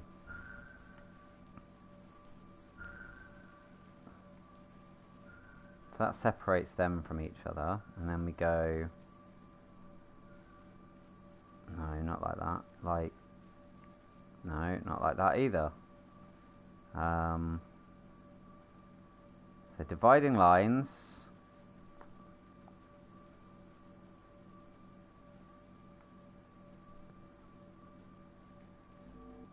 Yes. Oh, we're nearly there.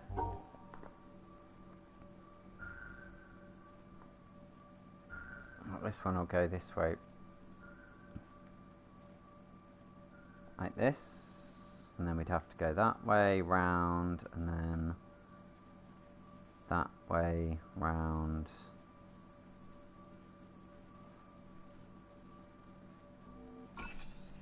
Okay, and then finally...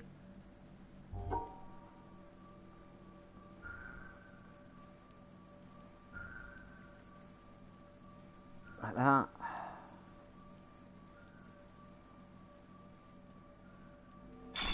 Yes, there we go.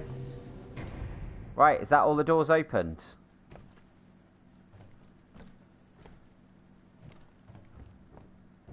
Quickly, quickly! It's like the Crystal Maze.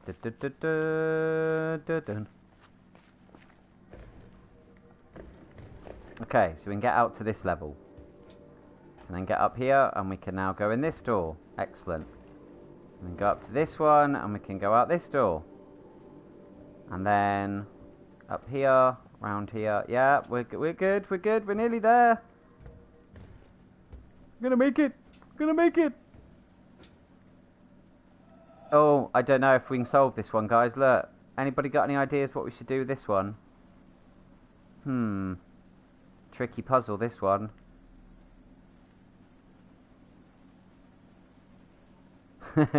Alright, all joking aside. Yes, there we go.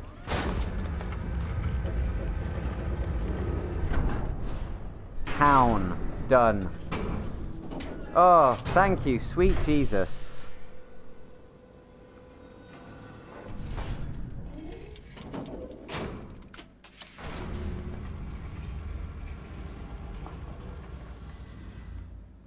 So what is going to happen? Do you think there's going to be like a big explosion or something? Or a big bright flash of light or something like that? Hold on to your hats, people. Here we go.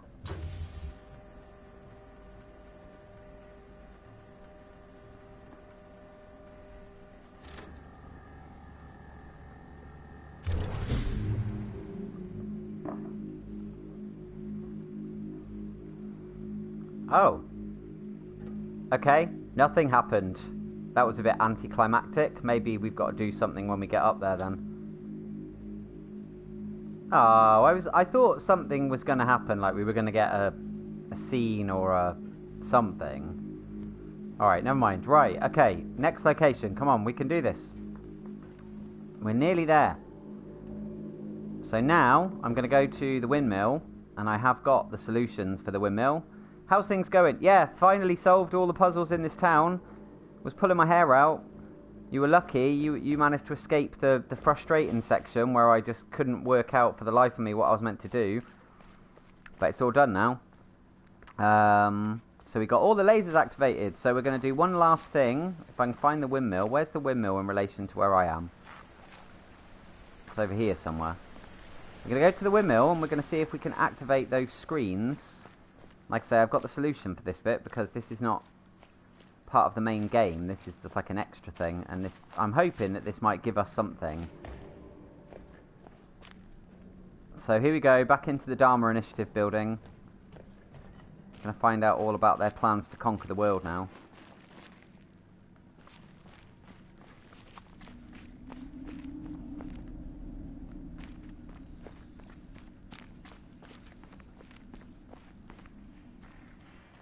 Right, okay, so we have a room with lots of things in. Okay, so the secret AV room. There are 6 tiles in front of the AV projector room. The solutions for each found in metal briefcases hidden in secret rooms throughout the island. Okay, yeah, that we didn't get that, did we? I don't remember anything like that. Right, okay, never mind. Right, let's see if we can do some of these. So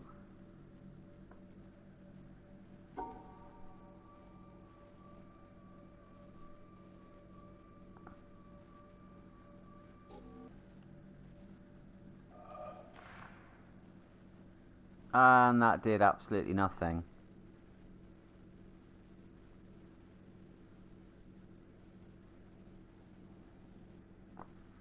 Huh, why didn't it do anything? Oh, it's because I went the wrong way.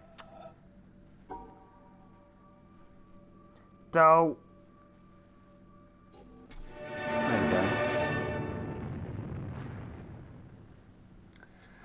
Well, that's no better a solution than any of the others, is it? So, in the end, have we learned anything from this look at why the world turned out the way it did that's of any use to us in our future? Something, I think. That the key to why things change is the key to everything. How easy is it for knowledge to spread? And that in the past, the people who made change happen were the people who had that knowledge, whether they were craftsmen or kings. Today, the people who make things change, the people who have that knowledge, are the scientists and the technologists who are the true driving force of humanity. And before you say, what about the Beethovens and the Michelangelos? Let me suggest something with which you may disagree violently. That at best, the products of human emotion, art, philosophy, politics, music, literature, are interpretations of the world that tell you more about the guy who's talking than about the world he's talking about. Second-hand views of the world, made third-hand by your interpretation of them. Things like that, as opposed to this. Know what it is? It's a bunch of amino acids, the stuff that goes to build up a worm, or a geranium, or you. This stuff's easier to take, isn't it? Understandable.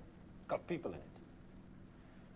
This, scientific knowledge, is hard to take because it removes the reassuring crutches of opinion, ideology, and leaves only what is demonstrably true about the world. And the reason why so many people may be thinking about throwing away those crutches is because, thanks to science and technology, they have begun to know that they don't know so much, and that if they are to have more say in what happens to their lives, more freedom to develop their abilities to the full, they have to be helped towards that knowledge that they know exists and that they don't possess. And by help towards that knowledge, I don't mean give everybody a computer and say, help yourself. Where would you even start? No, I mean trying to find ways to translate the knowledge, to teach us to ask the right questions. See, we're on the edge of a revolution in communications technology that is going to make that more possible than ever before. Or, if that's not done, to cause an explosion of knowledge that will leave those of us who don't have access to it as powerless as if we were deaf, dumb, and blind. And I don't think most people want that. So what do we do about it? I don't know. But maybe a good start would be to recognize within yourself the ability to understand anything, because that ability is there, as long as it's explained clearly enough. And then go and ask for explanations. And if you're thinking right now, what do I ask for? Ask yourself if there's anything in your life that you want changed. That's where to start. Okay.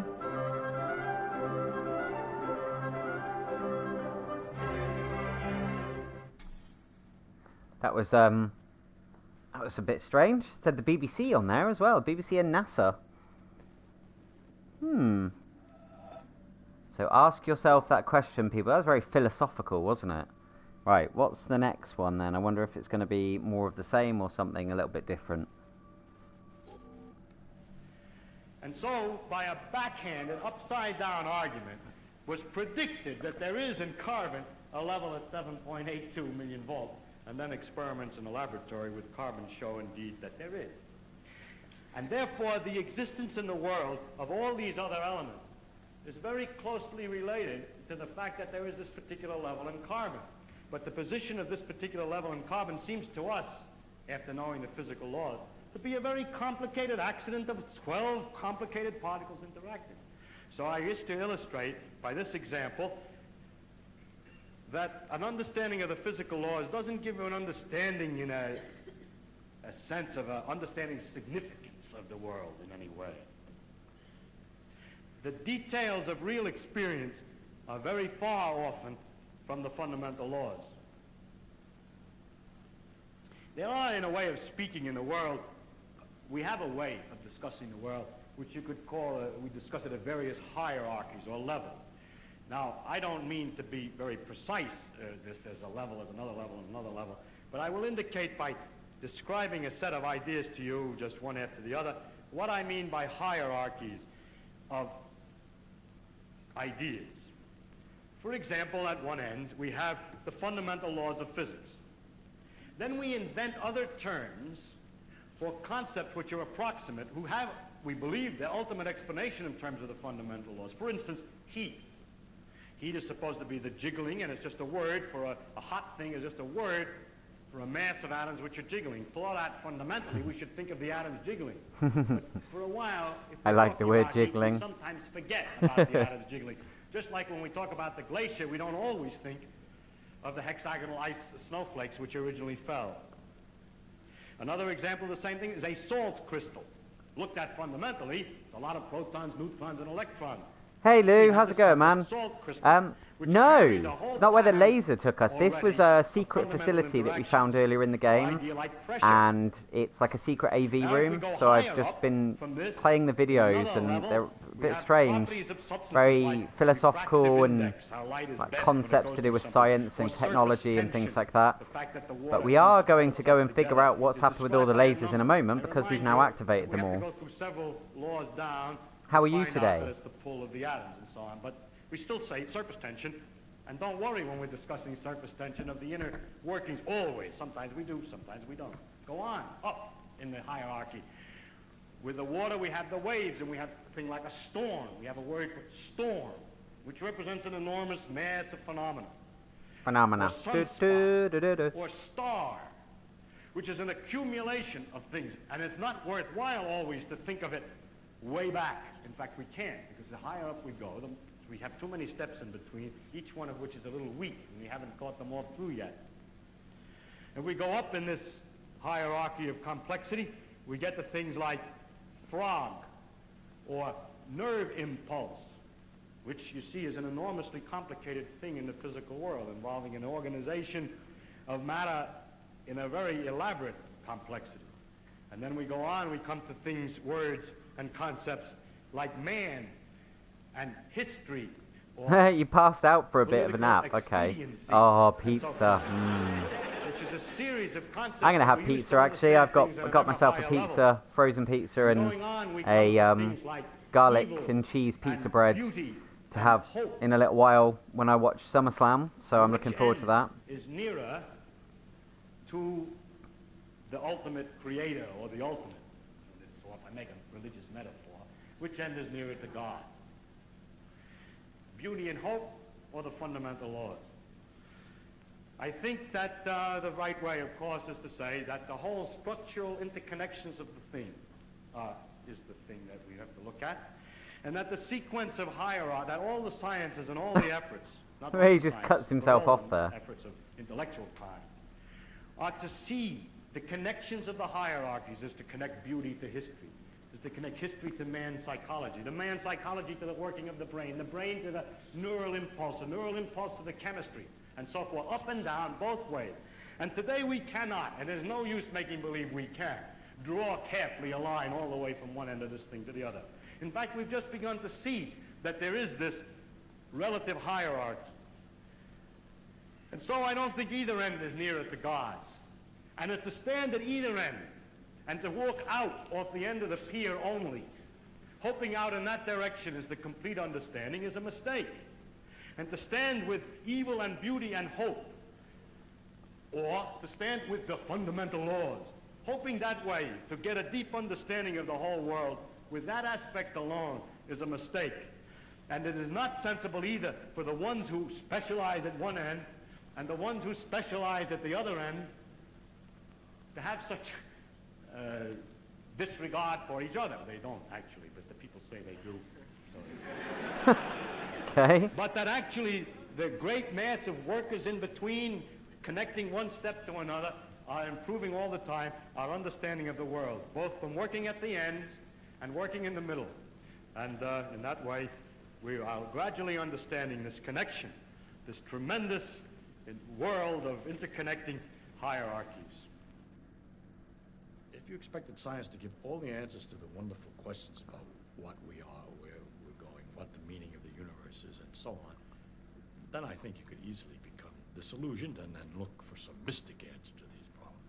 How a scientist can take a mystic answer, I don't know, because the whole spirit is to understand. Well, never mind that. I don't understand that. But anyhow,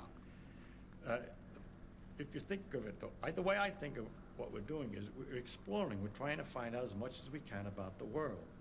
People say to me, are you looking for the ultimate laws of physics? No, I'm not. I'm just looking to find out more about the world. And if it turns out there is a simple ultimate law that explains everything, so be it. That would be very nice to discover.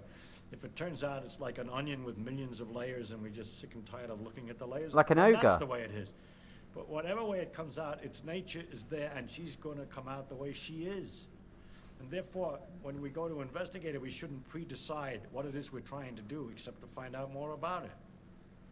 If you said, but your problem is, why do you find out more about it? If you thought that you were trying to find out more about it because you're going to get an answer to some deep philosophical question, you may be wrong. It may be that you can't get an answer to that particular question by finding out more about the character of nature.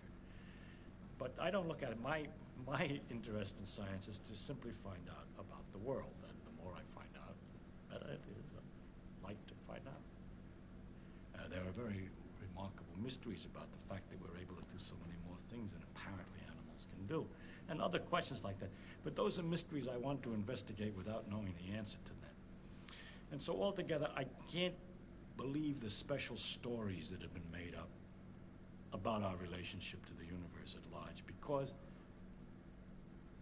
they seem to be too simple, too connected, too local, too provincial. The earth, he came to the earth.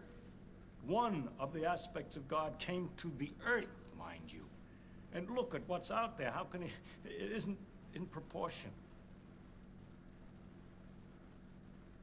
Anyway, it's no use arguing. I can't argue it. I'm just trying to tell you why the scientific views that I have do have some effect on my beliefs. It also, another thing, has to do with the question of how do you find out if something's true? And if you have all these theories of the different religions, have all different theories about the thing, then you begin to wonder. Once you start doubting, just like you're supposed to doubt, you ask me, is the science true? We say, no, we don't know what's true. We're trying to find out. Everything is possibly wrong. Start out understanding religion by saying everything is possibly wrong. Let us see. As soon as you do that, you start sliding down an edge, which is hard to recover from. And so with the scientific view, or my father's view, that we should look to see what's true and what may not be true. Once you start doubting, which I think to me is a very fundamental part of my soul, is to doubt and to ask. And when you doubt and ask, it gets a little harder to believe. You see, one thing is I can live with doubt and uncertainty and not knowing. I think it's much more interesting to live not knowing than to have answers which might be wrong. I have approximate answers and possible beliefs and different degrees of certainty about different things, but I'm not absolutely sure of anything. And then many things I don't know anything about, such as whether it means anything to ask, why we're here, and what the question might mean. I might think about it a little bit. If I can't figure it out, then I go to something else. But I don't have to know an answer. I don't feel frightened by not knowing things, by being lost in the mysterious universe without having any purpose, which is the way it really is, as far as I can tell, possibly. It doesn't frighten me. Okay. So that was to do with the nature of how, like, you know, the connections of things in the world and science and atoms and then the nature of God and things like that. Okay. I'm trying to work out the connecting tissue here to this game in relation to how these things... Yeah, it was very deep. How these things that are here are to do with the concept of this game. It's very strange. Right, let's try... Alright, so that's the 2. So what's the third one?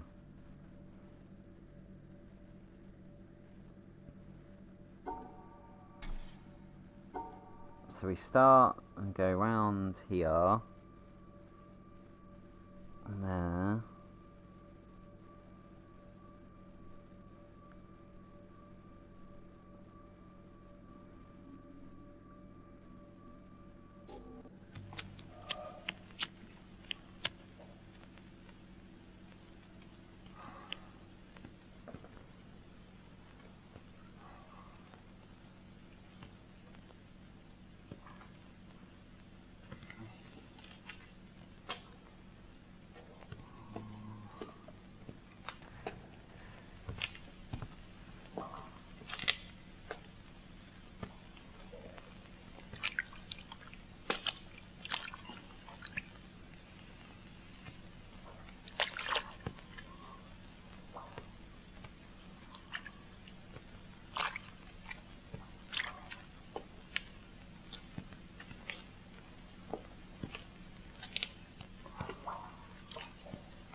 What is he doing? I don't understand what's going on here. Anybody working out what this is supposed to be to do with? He's like protecting that candle, but... And there's like water on the ground, but there's no... It's not like it's raining or anything. What's he... Now it's gone out.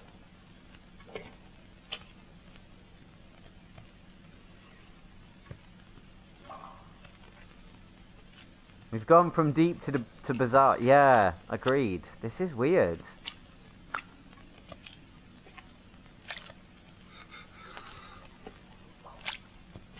Where does that ladder go? That's what I want to know. Where is he? What's he inside? Some weird old structure. He's going to do the same thing again. He's going to light it and then he's going to walk back with it again. And what's that all about? Why does he touch the water? It's like some weird OCD thing. Having to do everything the same. Oh, now he's putting it inside his coat.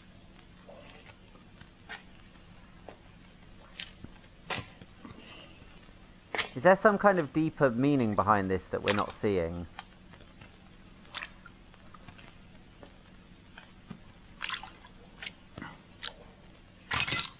Oh, what was that?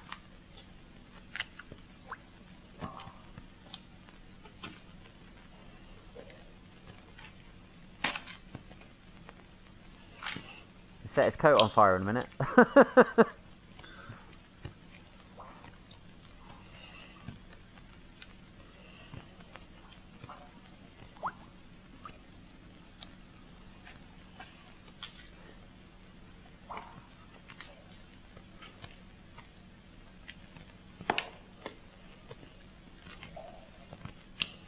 Oh, it's quite windy actually. You can see the leaves and things behind him blowing. It's like some really weird, like, art house movie. Like some strange, like, Eastern European film that they show at, like, cultural film festivals. That people much, much more intelligent than us go to watch.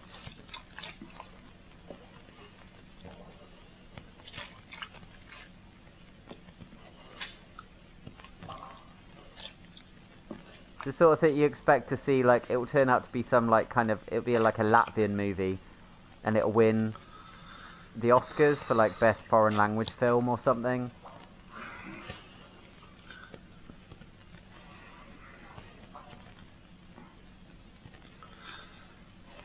Don't make us watch him go all the way back and do it all again.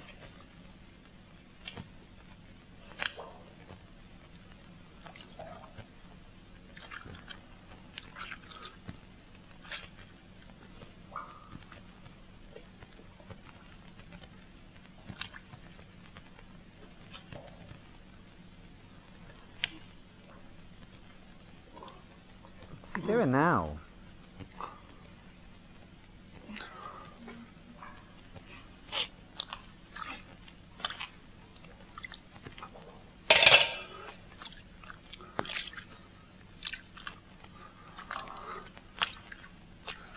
And those clattering, banging sounds, like the other stuff that's in the water that he's walking across, or is it to do with the person that's filming him, or what?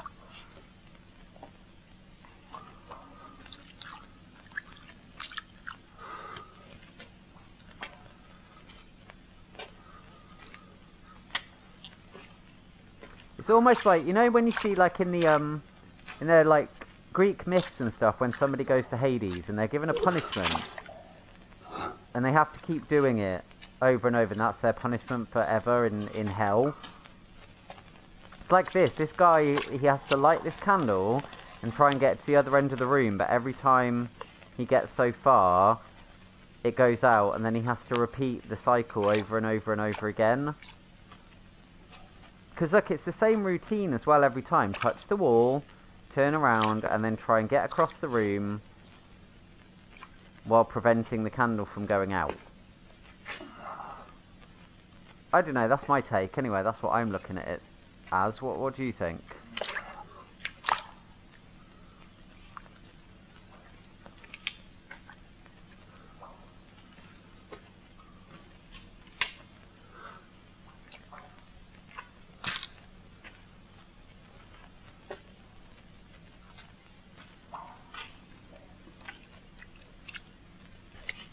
This is so weird. Am I missing something? That's what I'm asking myself as well, is am I missing something? Trying to work out what exactly we're watching here. Did you hear what I just said? What the idea I just posed about it being like some kind of weird hell type punishment thing or something. This man has to just keep doing this over and over, but he's never destined to get the flame, to get the candle to the other end of the room before it goes out.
Okay, now what? He's got to the other end, now what's going to happen?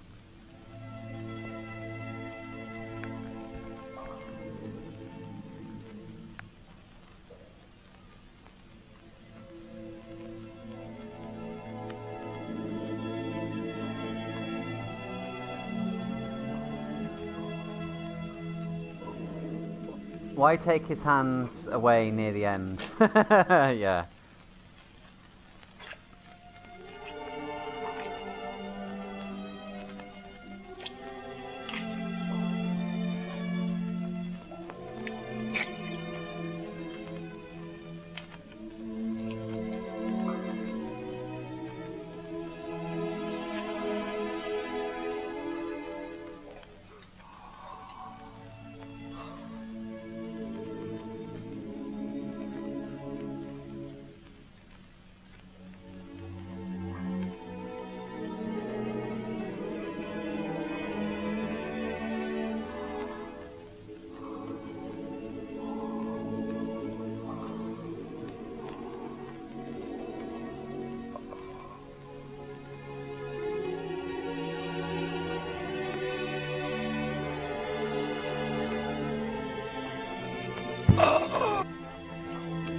What the heck?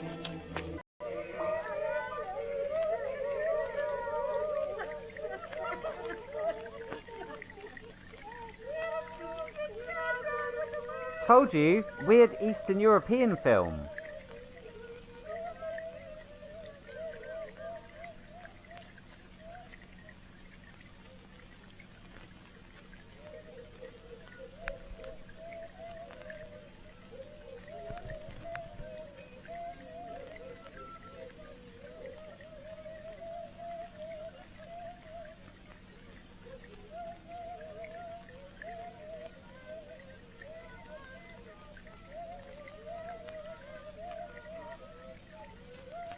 I really don't understand what we just watched.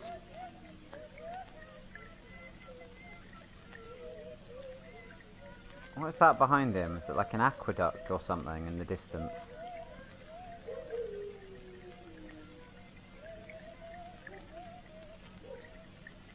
Mind blown.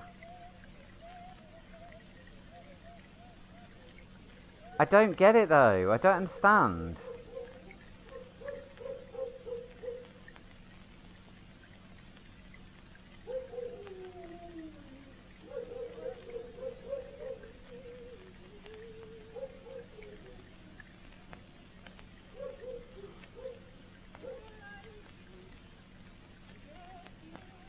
Oh, well, it's not an aqueduct. Is it all... It's a church. Now it's raining. What is it? There's like a little house in the distance, but then you've got all this big I don't get what this is.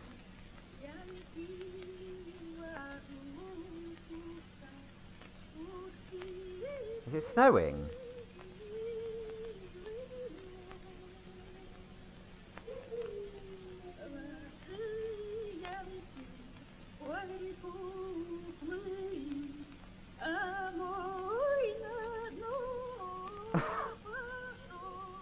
so bizarre. Hey man, how's it going? Nice to have you here, Alpha. Yeah, you've come in at a very strange time. We appear to be watching some kind of weird Eastern European movie. Not really sure what's going on in it, to be honest.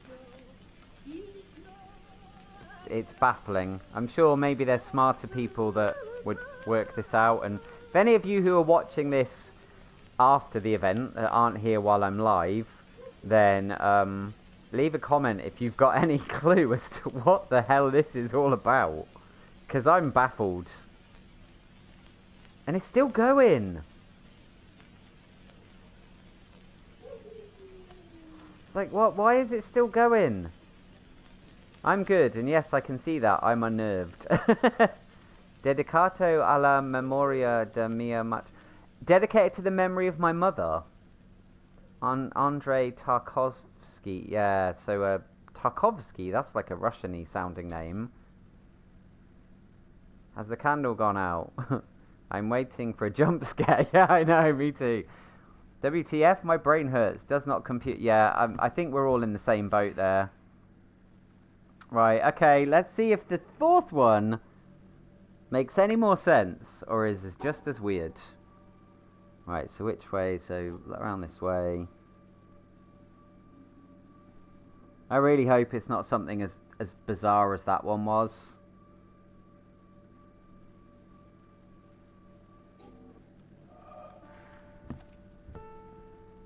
A scheme by Professor Moriarty. Oh, cool, Sherlock Holmes. The Secret of Psalm 46.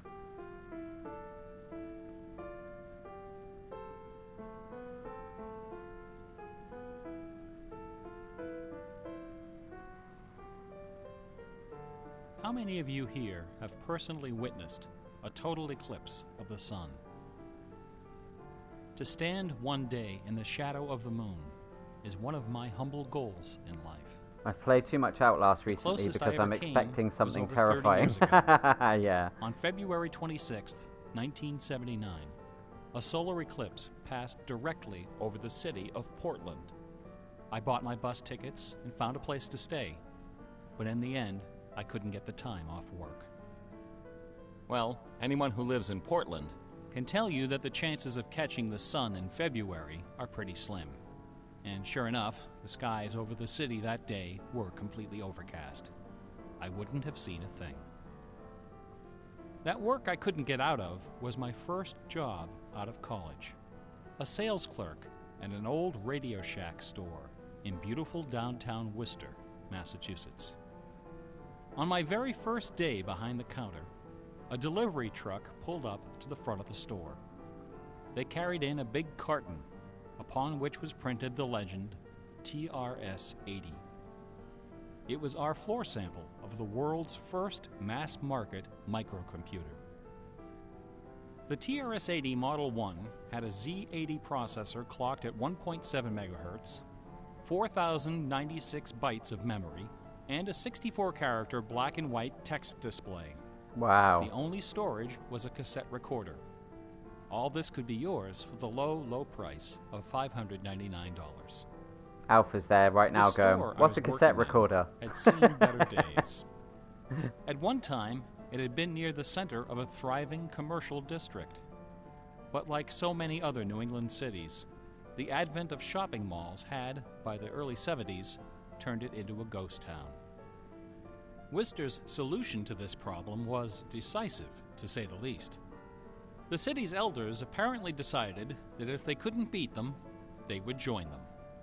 And so, several square blocks at the heart of the city were bulldozed into oblivion, destroying dozens of family businesses, including the site of a pharmacy once operated by my great-grandfather. Aww. In their place was erected a vast 3-level shopping complex with cinemas and a food court. When the dust settled, only a few forlorn blocks of the old Worcester remained standing. My Radio Shack store was in one of those blocks. Then, to add insult to injury, Radio Shack opened a brand new location inside the shopping center. Oh, what? Less than 500 feet from my store. So now patrons had a choice between a clean, well-lighted establishment with uniformed security and acres of convenient parking, or a shadowy hole in a seedy old office building next to an adult movie theater. Well, you know, you've got that going for you. Consequently, I had plenty of time to fool around with the new computer. I taught myself basic programming. Then I learned Z80 assembly. Both, of course, so that I could write games. Stranger Things, I yeah. also created self-running animated demos, which ran all night in the store window for the edification of the winos who peed in our doorway. Strangely enough, the few customers we had didn't seem to be interested in our new computer. Fool around, adult even movie after theatre. the Well, hey, you got 16K that memory then. upgrade. In fact, most of the people who set off the buzzer on their way through the front door weren't there to buy anything at all. They were there to exploit a free promotion, which was the bane of Radio Shack employees for over 40 years. The Battery of the Month Club. What? The idea of this promotion was simple. Customers got a little red card upon which was printed a square for each month. 12 times a year, the lucky sales clerk got to punch out a square and give the customer one brand new AAA, AA, C, D, or 9-volt battery. Of course, customers weren't allowed to choose just any grade of battery. At the time of my employment, Radio Shack offered 3 different levels of battery excellence. First were the alkalines, powerful, long-lasting, and expensive, hanging behind the counter like prescription medication in gold-embossed blister packs. These were most certainly not available through the Battery of the Month Club. Next were the high-end lead batteries, sturdy, dependable batteries, moderately priced, and prominently displayed near the front of the store. These were also not available through the Battery of the Month Club. Finally, at the bottom of the barrel were the standard lead batteries. These were literally piled in barrels, cunningly located way at the back of the store, in a dark corner near the TV antennas. Remember TV antennas? Customers who came in looking for their free Battery of the Month had to walk the entire length of the premises, past the CB radios and stereo headphones and remote-controlled racing cars. Nothing would stop them. On the first day of every month, like clockwork, those customers came in waving their little red cards. I would look up from my programming and wave them to the back of the store. It didn't matter that the batteries were only worth 29 cents. It didn't matter that most of them were already half dead. Mattered that they were came, getting them for free. They grabbed. And as far as I can remember, not one of them ever paid for a damned thing. I was such a crappy salesman. I was young and foolish. I thought my education in game design was happening at the keyboard. I almost missed the lesson coming through the front door. Fortunately, I wasn't the only person fooling around with games on micros. All over the country, people like me were experimenting. Scott Adams was coding what would soon become the world's first commercial adventure game. Remember adventure games? My future employer, Infocom, was being founded, along with other legendary companies like Online Systems, Sirius, Personal Software, and SSI. Those were exciting times. Teenagers were making fortunes. Games were cheap and easy to build. The slate was clean. But in 1979, the biggest news in gaming had nothing to do with computers. On the morning of the autumn equinox, September 20th, a new children's picture book appeared in the stores of Great Britain. This picture book was rather peculiar. It consisted of 15 meticulously detailed color paintings, illustrating a slight, whimsical tale about a rabbit delivering a jewel to the moon. On the back jacket of the book was a color photograph of a real jewel, shaped like a running rabbit, 5 inches long, fashioned of 18-karat gold, suspended with ornaments and bells, together with a sun and moon of blue quartz. According to the blurb underneath, this very jewel had been buried somewhere in England. Clues pointing to its location were concealed in the text and in the pictures of the book. The treasure would belong to whoever found it first. The book was called Masquerade. It was created by an eccentric little man with divergent eyes and a talent for mischief named Kit Williams. Within days, the first printing was sold out, and the empire that never sleeps found itself in the grip of rabbit fever.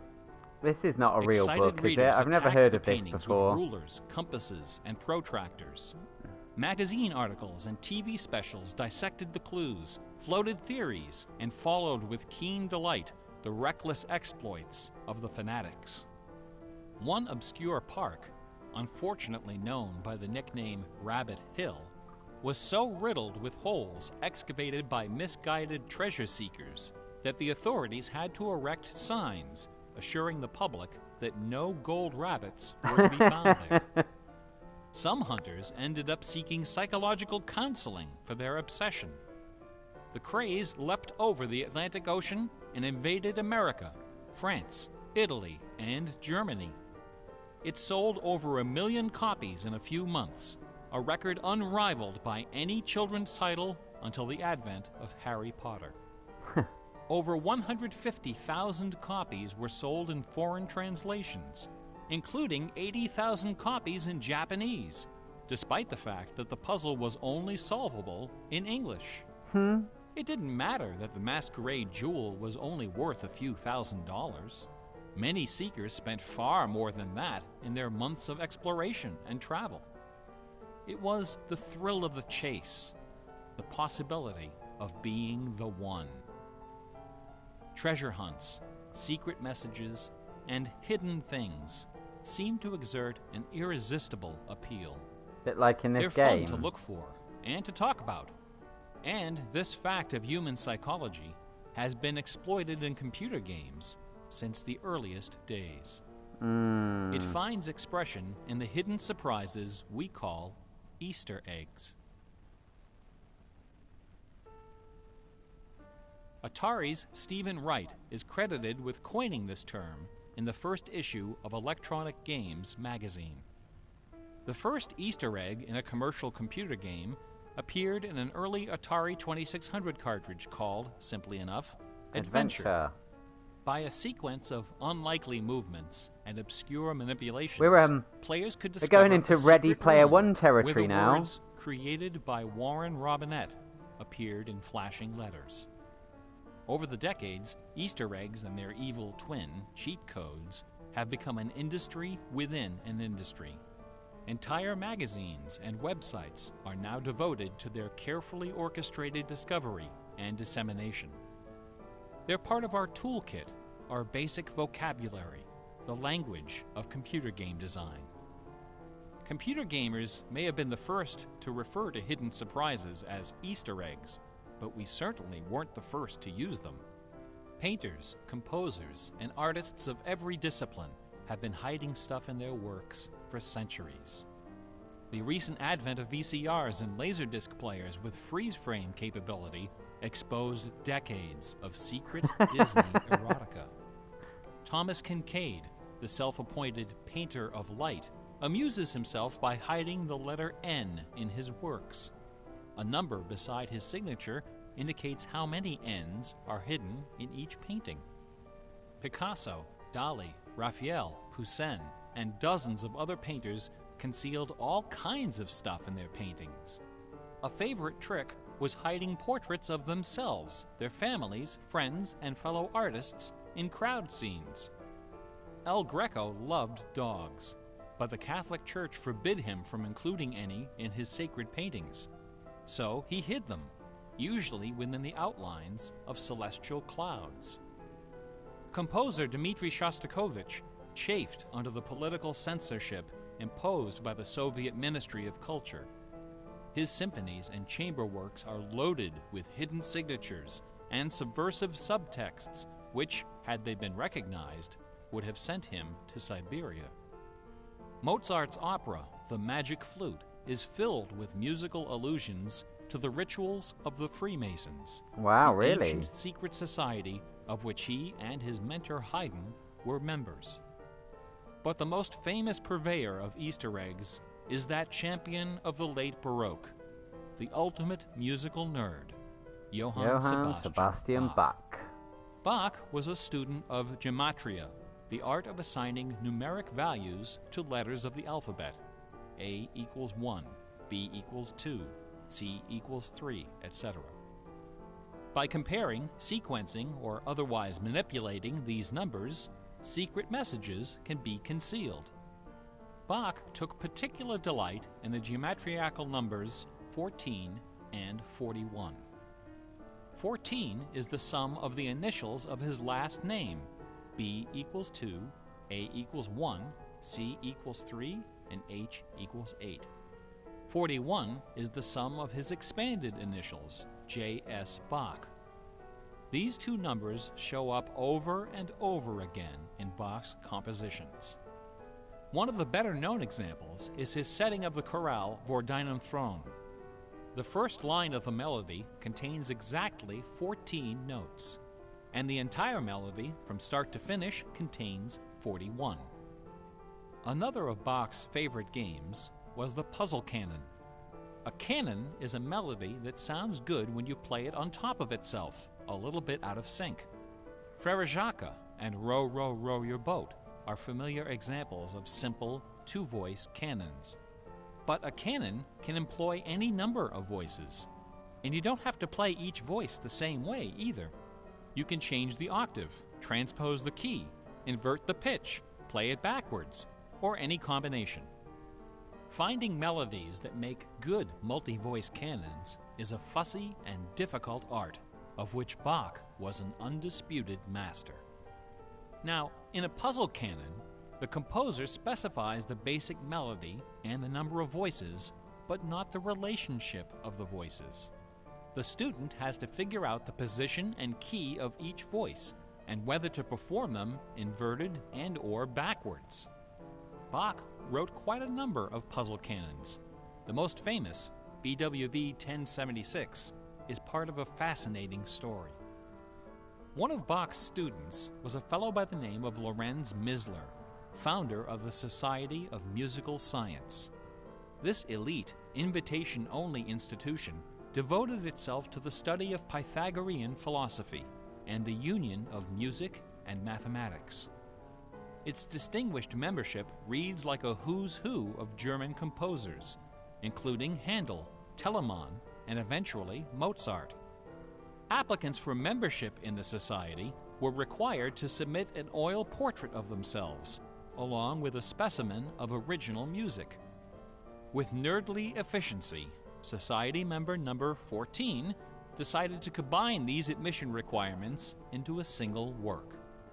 He sat for a portrait with Elias Haussmann, official artist at the court of Dresden. This portrait, which now hangs in the gallery of the town hall in Leipzig, is the only indisputably authentic image of Bach in existence. Okay. The Haussmann portrait shows Bach dressed in a formal coat with exactly 14 buttons. In his hand is a sheet of music paper, upon which is written a puzzle canon for 6 simultaneous voices. In 1974, a manuscript was discovered which proved that this canon was the 13th in a series of exactly 14 canons based on the ground theme of the famous Goldberg variations. As if these musical gymnastics weren't enough, Bach liked to hide messages in his compositions by assigning notes to the letters. His initials, B-A-C-H, correspond to the pitch sequence B-flat, A, C, and B natural in German letter notation.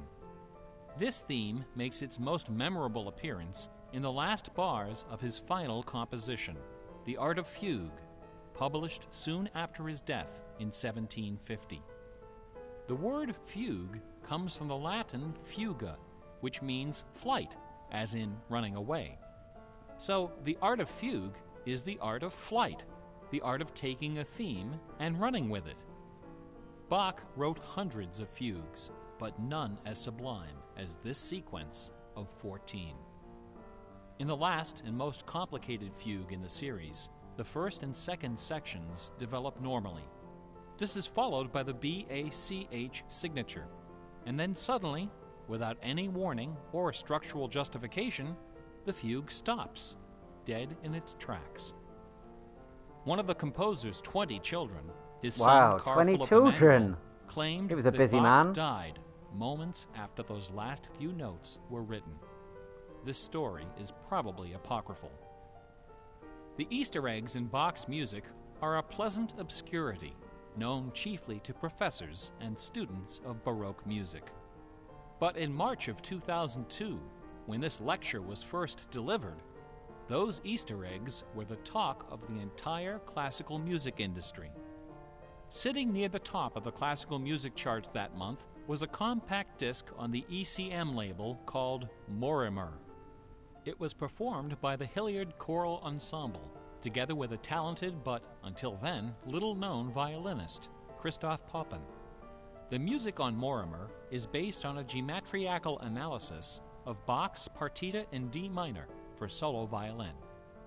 This analysis, by German professor Helga Thon, assigns numeric values to the duration of notes, the number of bars, and the German letter notation of the partita. In doing so, she claims to have discovered the complete text of several liturgical ceremonies encoded in the notes. The CD presented these hidden texts superimposed over the original music. The result was strangely melancholy, dark, haunting, and very, very popular. Quite a few music critics attacked this disc. They didn't buy Professor Thon's analysis, dismissing it as a combination of numerology and canny marketing. Their caution was not without basis. Numerology is a slippery slope down which many a fine mind has slid to its doom. Allow me to offer an amusing anecdote from my own experience. Back in the early 90s, before the internet took off, one of the more popular online bulletin board systems was a service called Prodigy. I bought an account on Prodigy so I could join a fraternal interest group and gossip with fellow members around the country. One day, a stranger appeared on our bulletin board. Right away, I knew we were in trouble. This fellow, whose name was Gary, began spouting all kinds of apocalyptic nonsense about worldwide conspiracies, secret societies, and devil worship. Sounds like my kind of guy. At first, we tried to be polite. We questioned his sources, corrected his histories, logically refuted his claims, and tried to behave in a civilized manner. But instead of soothing him, our attention only made him worse. His conspiratorial warnings became urgent, approaching hysteria. He began to threaten people who disagreed with him. To coin a phrase, Gary went all uppercase. But his most urgent warnings weren't about the gays, the Jews, the Rockefellers, or the Illuminati. According to Gary, the greatest enemy of mankind was Santa Claus. What? Gary claimed to possess a secret numerical formula that proved beyond a shadow of a doubt that Santa Claus was an avatar of the Antichrist. Intrigued, we pressed Gary to reveal his formula.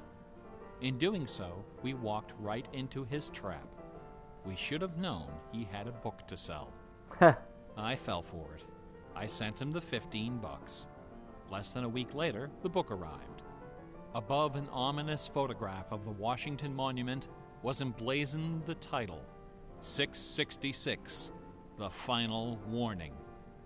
Inside this privately printed 494-page monster, Gary reveals a simple geometrical formula, which he claims was developed by the ancient Sumerians. This formula assigns successive products of 6 to each letter of the alphabet. A equals 6, B equals 12, C equals 18, etc. Imagine my dismay when I applied this ancient formula to the name Santa Claus and obtained the blasphemous sum of 666, the biblical number of the beast. I went on Prodigy and reported to the stunned members of our interest group that Gary was right, after all. Gary was there right. Could be no doubt that according to the unimpeachable wisdom of ancient Samaria, Santa Claus was the Antichrist. I then went on to point out several other names which, when submitted to Gary's formula, also produced the sum 666. Names like St. James, New York, and New Mexico. Soon the bulletin board was filled with discoveries like computer, Boston tea, and most sinister of all, sing karaoke. Wow. Gary left us alone after that. I got my $15 worth.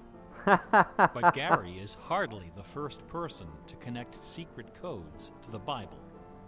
People have been looking for Easter eggs in the Bible for hundreds of years.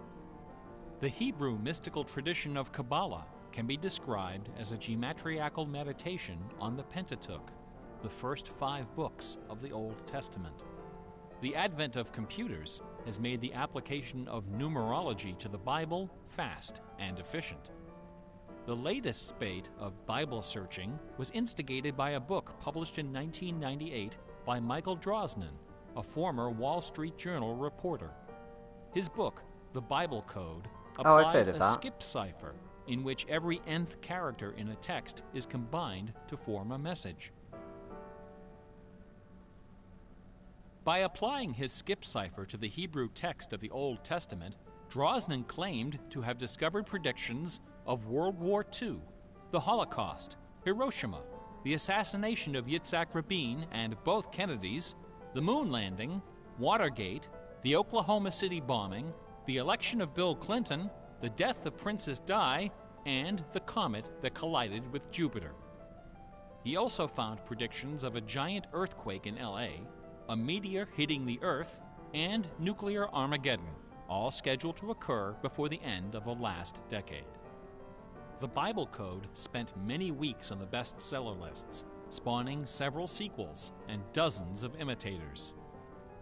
The Bible has certainly attracted its share of crackpots, but for the real hardcore egg hunters, nothing can rival the ingenuity, the tenacious scholarship, the stubborn zeal of those who seek the answer to the ultimate literary puzzle, a poisonous conundrum that has squandered fortunes, destroyed careers, and driven healthy, intelligent scholars to the brink of madness and beyond. Who wrote Shakespeare? The essays and books devoted to the Shakespeare authorship problem are sufficient to fill a large library. Several such libraries actually exist. Not even a day-long tutorial, much less an hour lecture, can begin to do justice to this complex, bizarre, and dangerously tantalizing story.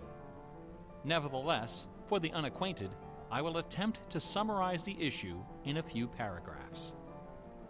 The undisputed facts of Shakespeare's life and career could be scribbled on the back of a cocktail napkin.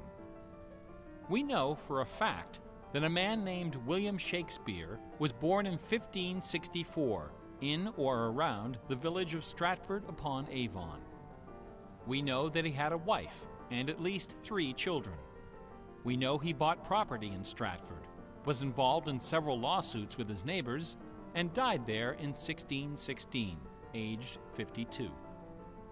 We also know that during those same years, a man with a last name similar to Shakespeare worked as an actor on the London stage, eventually becoming co-owner of some of the theaters there. We also know that about the same time, a number of most excellent poems and plays were published in London under the name Shakespeare. We do not know for a fact that the landowner in Stratford and the actor in London with a similar last name were one and the same man. We do not know for a fact that either man had anything to do with the poems and the plays. All we know is that those poems and plays have, in the 400 years since their composition, come to be regarded as a pinnacle of Western culture. The works attributed to Shakespeare appear to have been written by a man or woman who knew something about just about everything.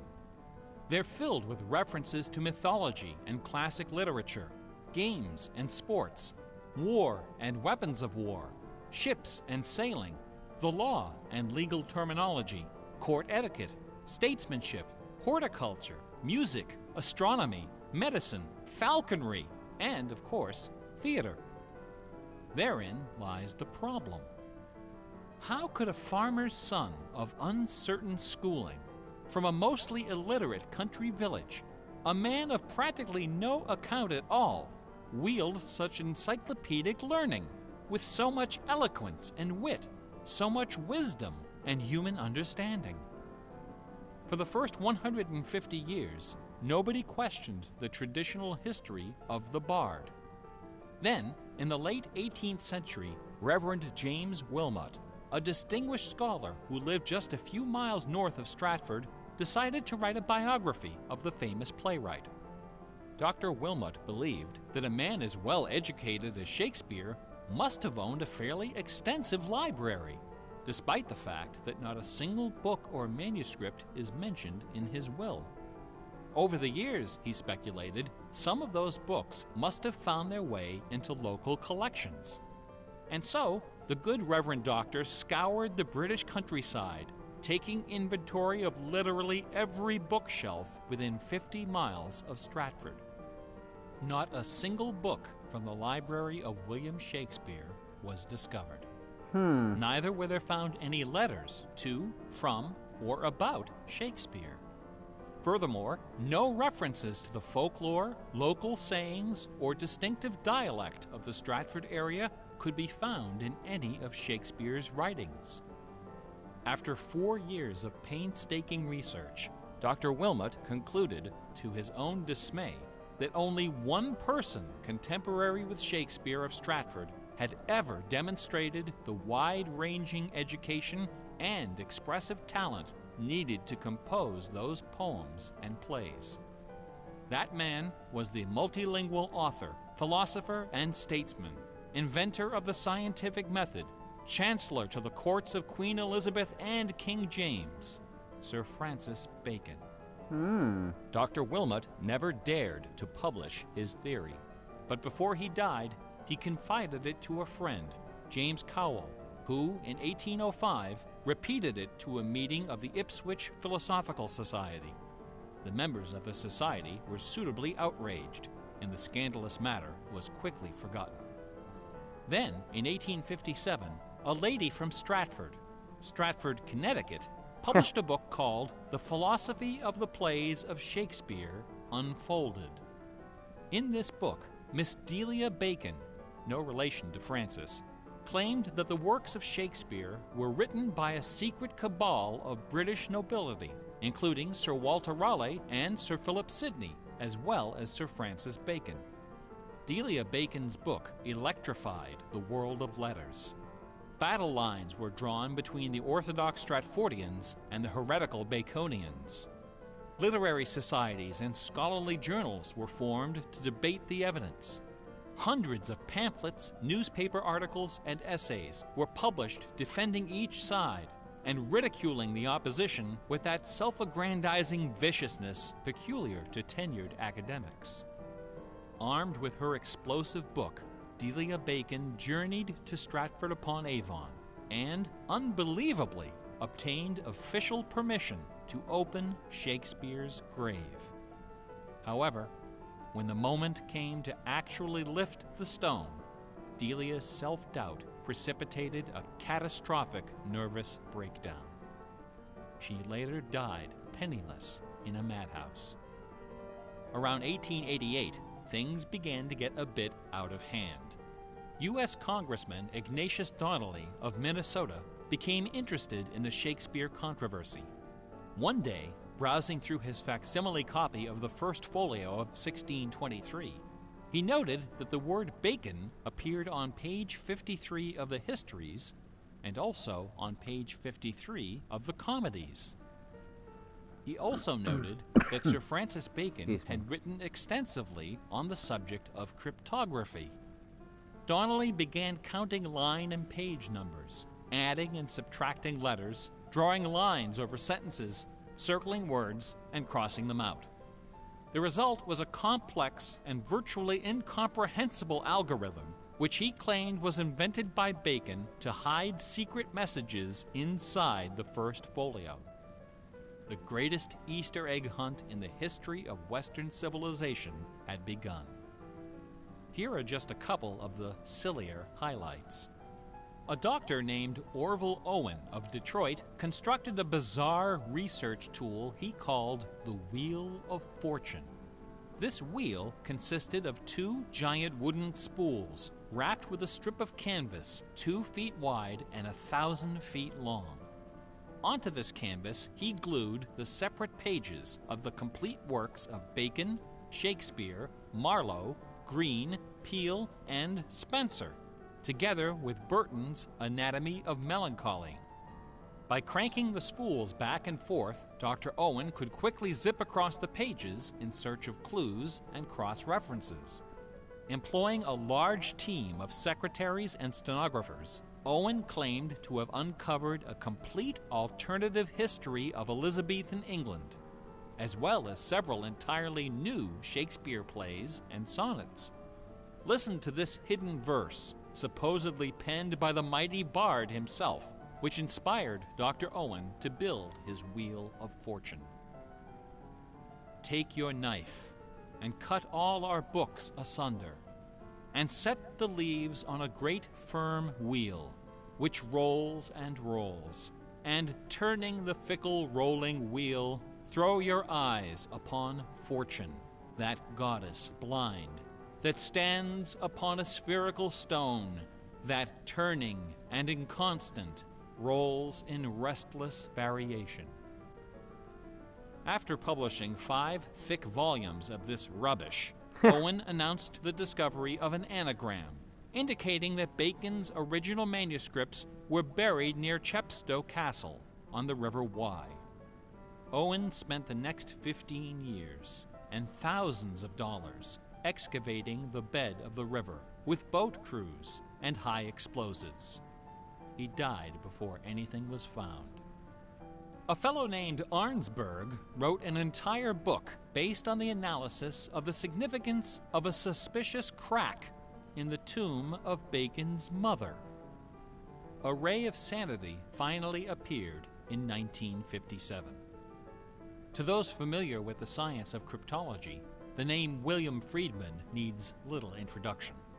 During World War II, Colonel Friedman was the head of the U.S. Army's Cryptoanalytic Bureau. He is credited with cracking the Japanese Empire's most sensitive cipher. After the war, the colonel decided to apply his expertise to the study of the Shakespeare ciphers.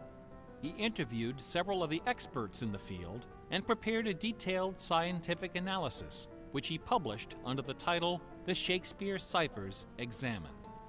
His conclusion? In a word, bunk. According to the standards of cryptologic science, not one of the hidden messages purportedly discovered in Shakespeare's works was plausible. The rules used to extract these messages from the texts were non-rigorous, wildly subjective, and unrepeatable by anyone except the original decipherer. The people involved were not being dishonest. They were channeling their preconceptions. They were trapped in a labyrinth of delusion, mining order from chaos. Anglers in a lake of darkness. Lear, Act 3, Scene 6. You would think that Friedman's cold and ruthless exposure would be enough to silence the heretics once and for all. Not a chance. The books and TV specials and websites and conferences and doctoral dissertations keep right on coming. I should point out that the Shakespeare authorship issue is not only the preoccupation of cranks and weirdos. A substantial number of respected authors and Shakespeareans have expressed serious doubts about the traditional origin of the plays. The list includes Nathaniel Hawthorne, Ralph Waldo Emerson, Walt Whitman, Henry James, Sam Clemens, Sigmund Freud, Orson Welles, and Sir John Gielgud. Living skeptics include the artistic director of the New Globe Theatre, Mark Rylance, Michael York, Derek Jacobi, Kenneth Branagh, and even that most revered and scholarly of contemporary Shakespearean actors, Keanu Reeves. He's breathtaking. The current leading candidate for the authorship And also the Doctor, is yes. Edward de Vere, the 17th Earl of Oxford, Woo, a Oxford! theory first proposed in 1920 by an English schoolmaster with the unfortunate name J. Thomas Looney. What is it about Bach, the Bible, and the works of Shakespeare that inspires this intense scrutiny? Nobody's looking for acrostics in Chaucer or Keats. There are no hit CDs of the secret chorales of Wagner or Beethoven. For the answer, we need to recognize the unique roles which the Bible and Shakespeare have played in the development of Western culture. No other single work of literature has influenced modern English more than the translation of the Holy Bible published in 1611 under the auspices of King James I. The King James Bible exemplifies the meaning of the word classic. It has been called the noblest monument of English prose, the very greatest achievement of the English language. It has served as an inspiration for generations of poets, dramatists, musicians, politicians, and orators.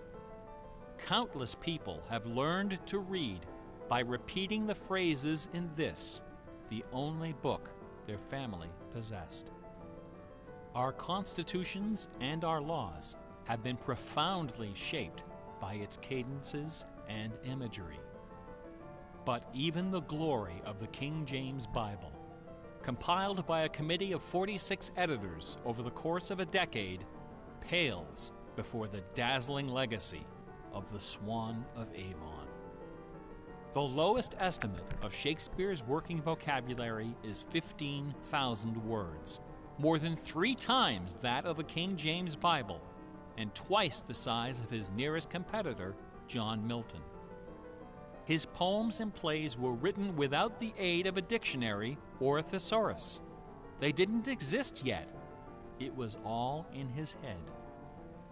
When Shakespeare had a thought for which Elizabethan English had no word, he invented one. The Oxford English Dictionary lists hundreds of everyday words and phrases which made their first appearance in the pages of the Bard. That's crazy. Addiction, alligator, assassination, bedroom, critic, dawn, design, dialogue, employer, film, glow, gloomy, gossip, hint, hurry, investment, lonely, luggage, manager, switch, torture, transcendence, wormhole, zany. Wow. Hamlet alone contains nearly 40 of these neologisms. Who today would have this audacity, this giddy exuberance of invention? Only one other English author even approaches Shakespeare's facility for coining new words: Sir Francis Bacon. In the modern era, the record holder is Charles Dodgson, better known as Lewis Carroll, who, interestingly, also happens to be the second most quoted author in English, after Shakespeare.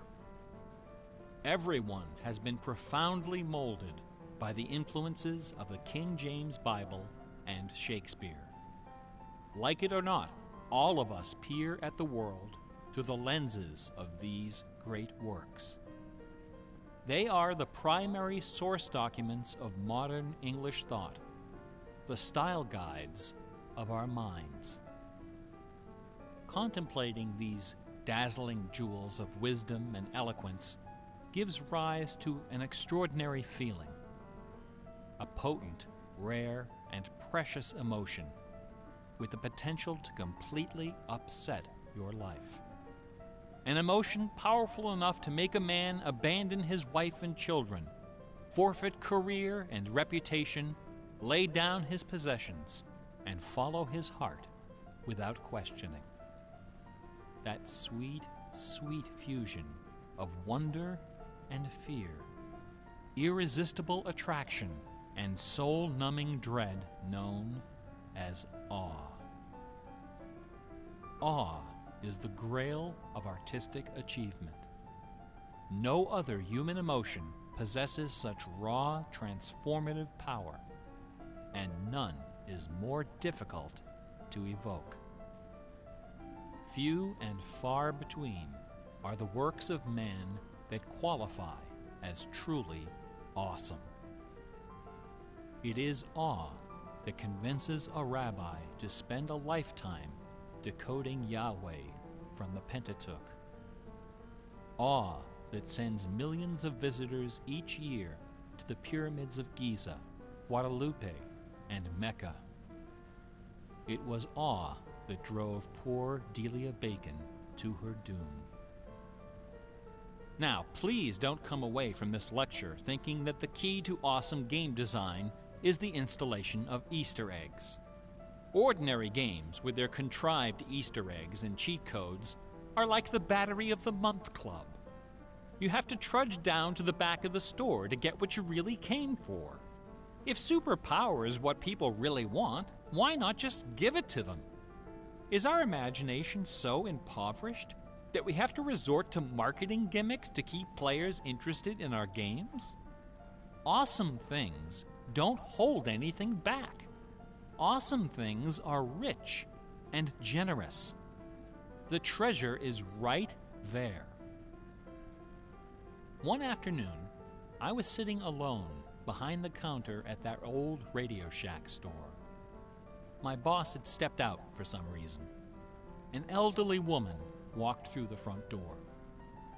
Like most of our customers, she was shabbily dressed, probably on a fixed income. I assumed she was there for her free battery.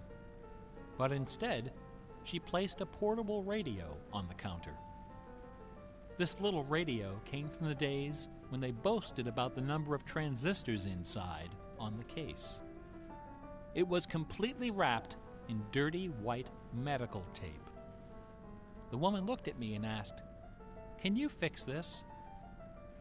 Slowly, I unwrapped the medical tape, peeling away the layers until the back cover of the radio fell off, accompanied by a cloud of red dust.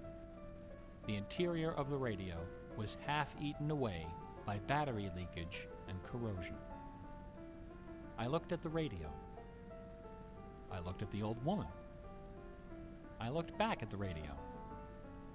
I reached behind me, where the expensive alkaline batteries were hanging like prescription medication, and removed a gleaming 9-volt cell from its gold blister pack. Then I pulled a brand new transistor radio from a box, installed the alkaline, and helped the lady find her favorite station. No money changed hands. She left the store without saying a word. Awesome things are kind of like that.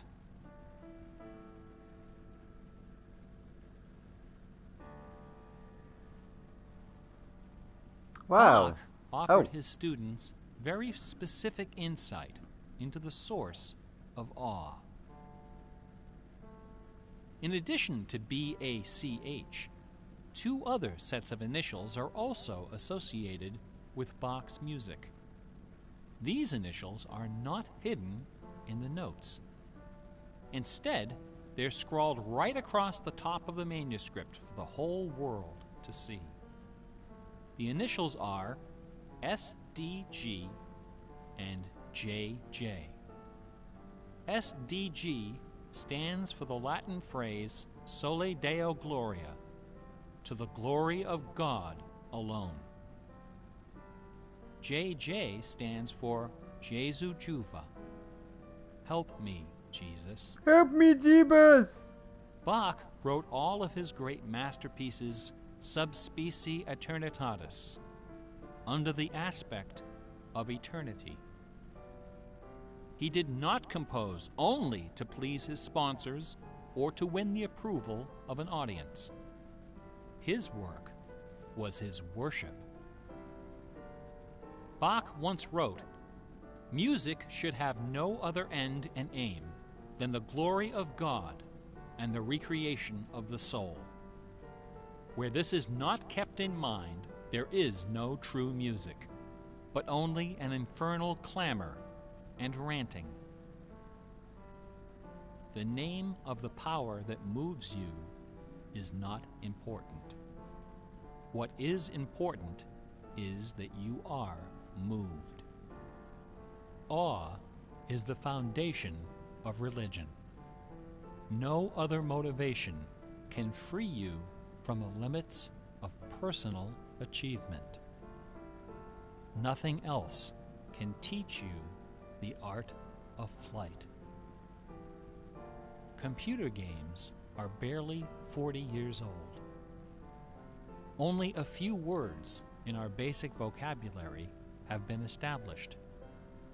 A whole dictionary is waiting to be coined. The slate is clean. Someday soon, perhaps even in our lifetime, a game design will appear that will flash across our culture like lightning. It will be easy to recognize. It will be generous, giddy with exuberant inventiveness. Scholars will pick it apart for decades, perhaps centuries. It will be something wonderful, something terrifying, something awful. A few years ago, I was invited to speak at a conference in London. My wife joined me, and we took a day off for some sightseeing. We decided to visit England's second biggest tourist attraction, Stratford-upon-Avon. Stratford-upon-Avon. It was cold and rainy when our train arrived. Luckily, most of the attractions are just a short walk from the station.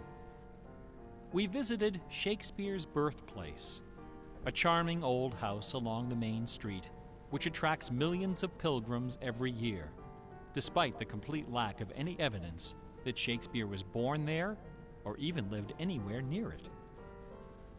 We went past the school where Shakespeare learned to read and write, although no documents exist to prove his attendance. We visited Anne Hathaway's cottage, the rustic country farm where his wife spent her childhood, although no record shows anyone by that name ever having lived there.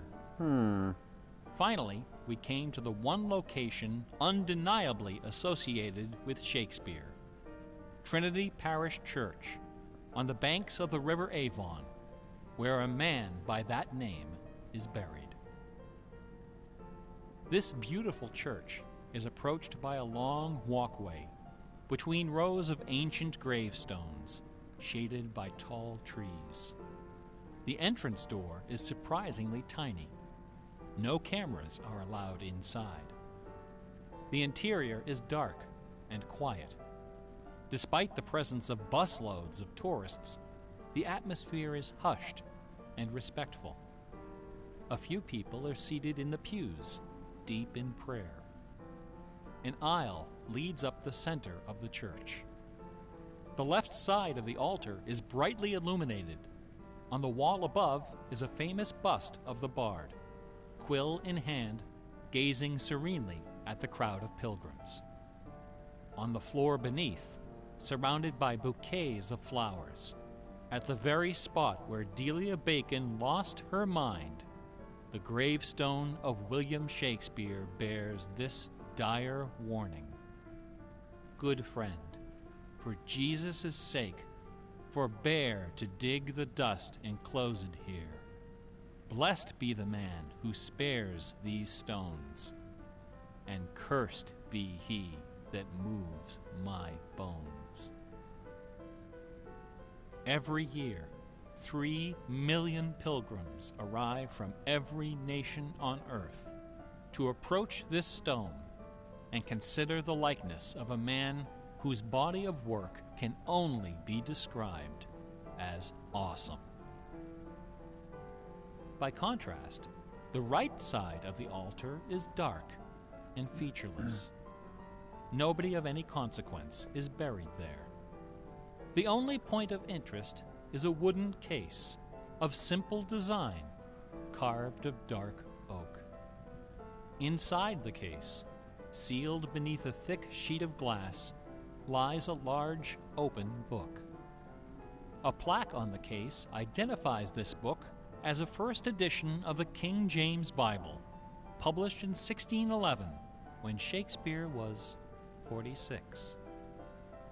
Not many pilgrims visit this side of the altar. Most of those that do simply glance at the book, read the plaque, and move along. A few, more observant, note that the Bible happens to be opened to a page in the Old Testament, the book of Psalms, chapter 46.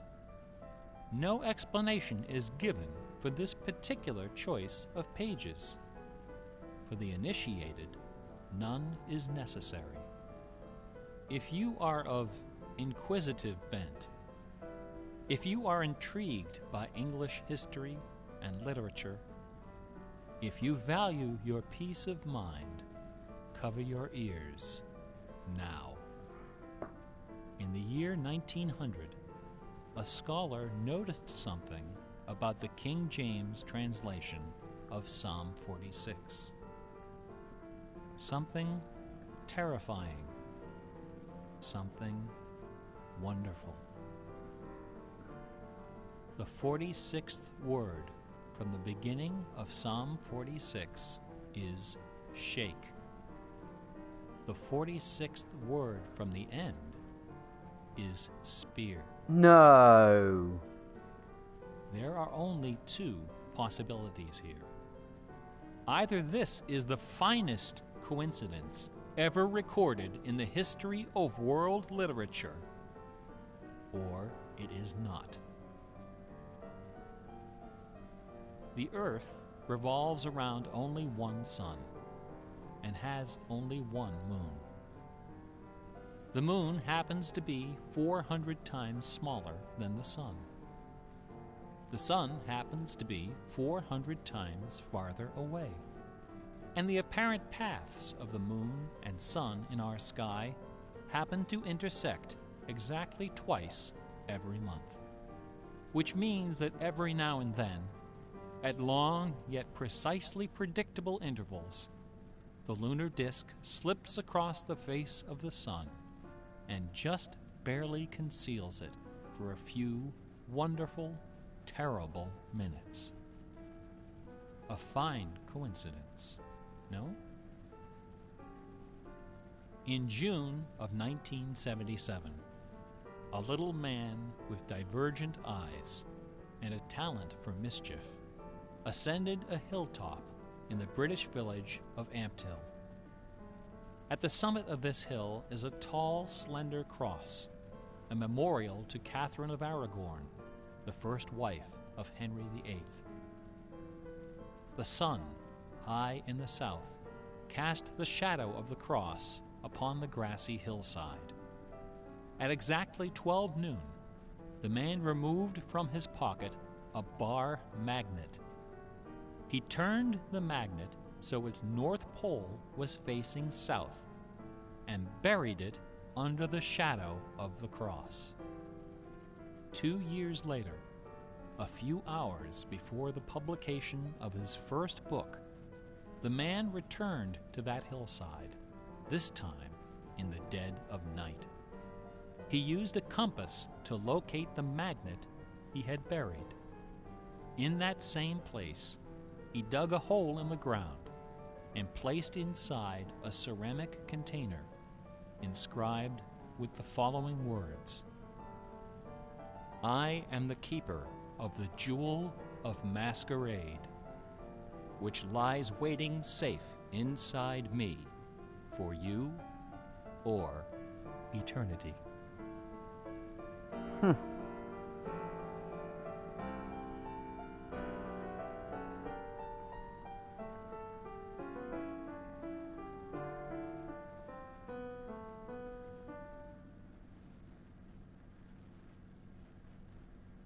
Wow. Is it done? Yeah, I think it's done. That was fascinating. I really enjoyed that. I mean, yeah, it was very long, but it was... Yeah, there's so many interesting things in it. I love, like, conspiracies and stuff. I loved all the stuff to do with the Easter eggs, and to do with games, and the history of games, and then all the stuff to do with Shakespeare, and things. Oh, that was brilliant. That was so, so compelling.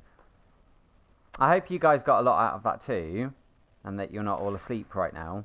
I've decided, though, there are 2 left. I had a quick look. I was scanning while that was on to see if they were worth watching. I'm not going to bother, because they're just sort of prosaic, sort of meandering things. I mean, you can check them out online yourself if you want to watch those last 2. There are plenty of videos that people have put up. But I think I just want... After that, I don't know if anything can top that, because that really spoke to my English nerd and my love of conspiracies and things like that, you know, and just all the fascinating connections and things. I think I now want to go and finish this now. So, yes, I'm glad you thought that was great as well, HP Zane. I'm glad it wasn't just me. But now we are going to race to the finish. See what happens at the top of this mountain. But I found that really good. That in itself was quite a satisfying thing. Some very, very interesting thought processes and concepts and things in this game. I've come to the conclusion now as well after all that this game it's very philosophical. And maybe what we've been doing all along isn't... It wasn't really for a purpose. It's almost like the game's a troll, in that the nature of humanity is to try and solve puzzles. Try and ascribe meaning where maybe there is no meaning. To try and discover the truth in things when really these things just are as they are. And I'm now starting to look at this game and think, maybe that's what this was all along. I might be wrong, but that just is how it seems to me. Let's find out when we get to the top of this mountain, I guess.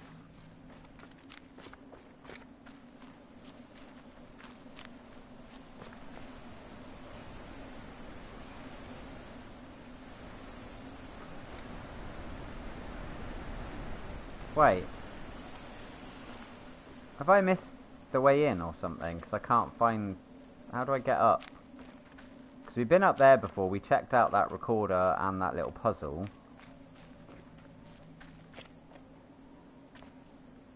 Oh, this is going to be typical now, isn't it? That I won't be able to actually find the way in.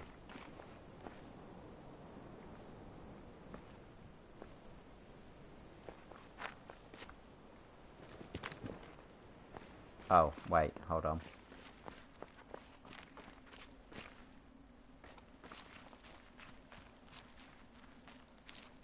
No, I think we're nearly there.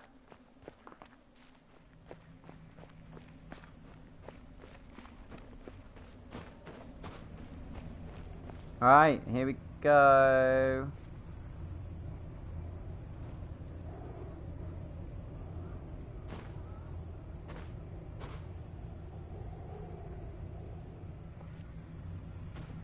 Oh.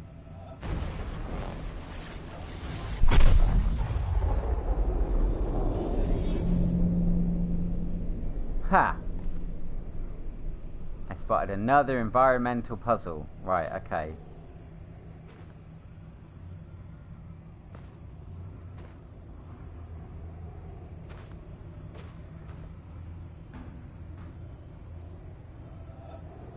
Are you ready, people?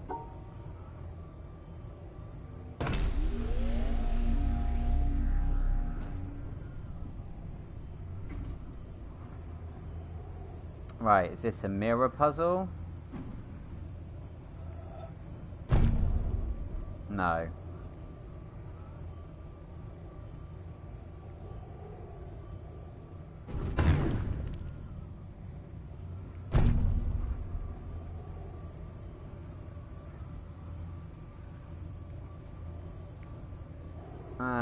Okay. Find a different angle, maybe.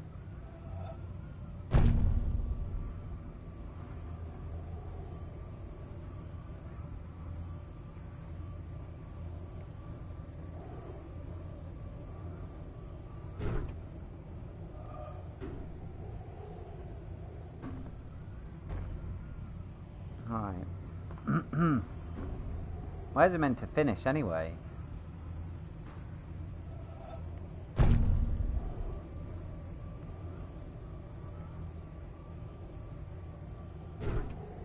I'm not actually sure where the end bit is. Where's the end bit?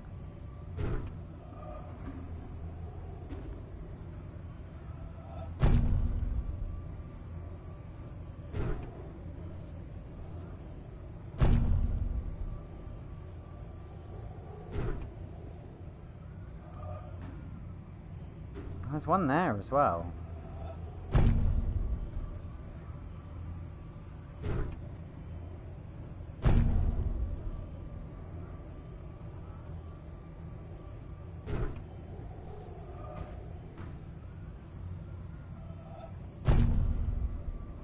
Oh, do you see that?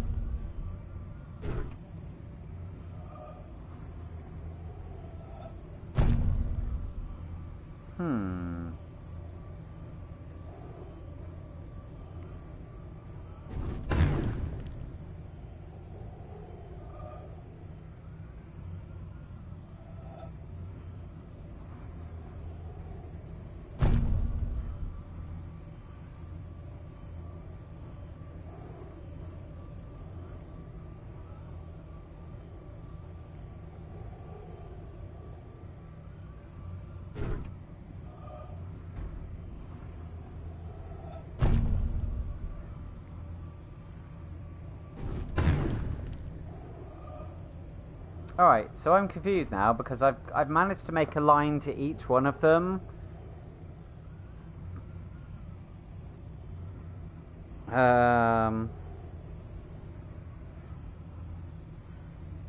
But they're not doing anything.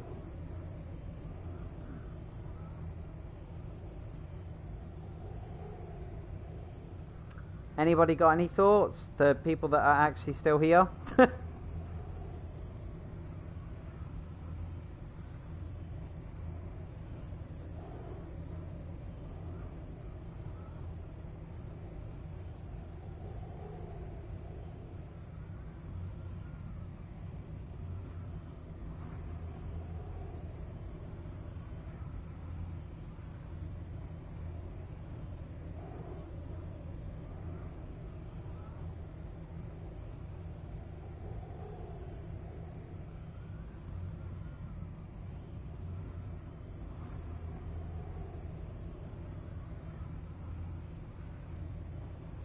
Wish I could help, dude. I still don't know how these work. No thoughts, just maybe something to do with the white dots and line breaks.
Okay, that's one.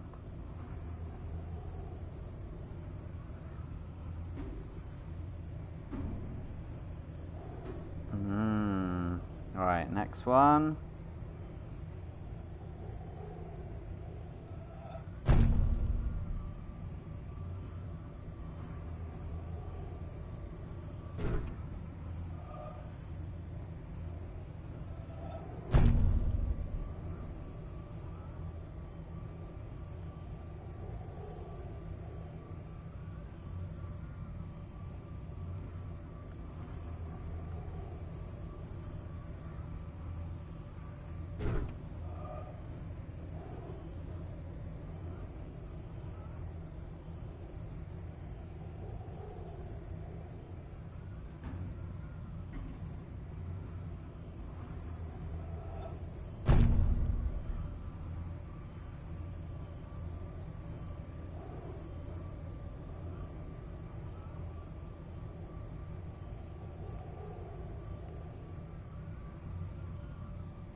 Okay, use the guide.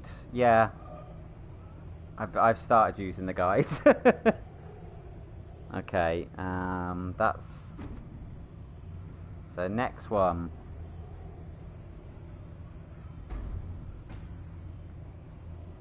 Because apparently you have to be very specific in where you stand and everything in order to get this all lined up.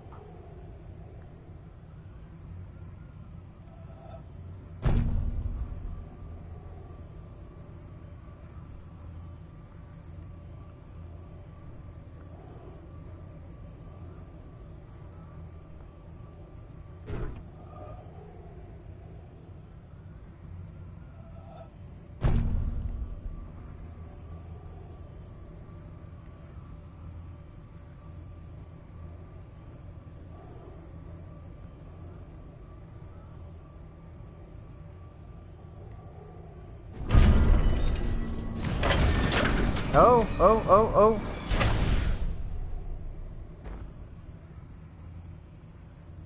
Now what? Ah, staircase.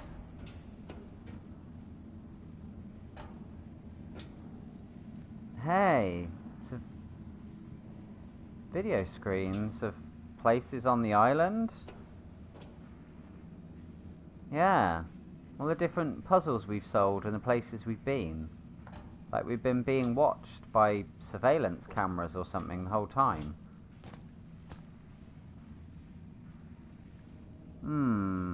Interesting.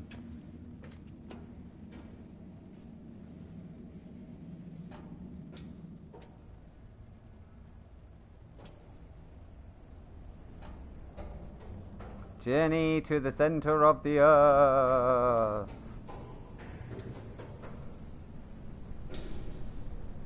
What the heck?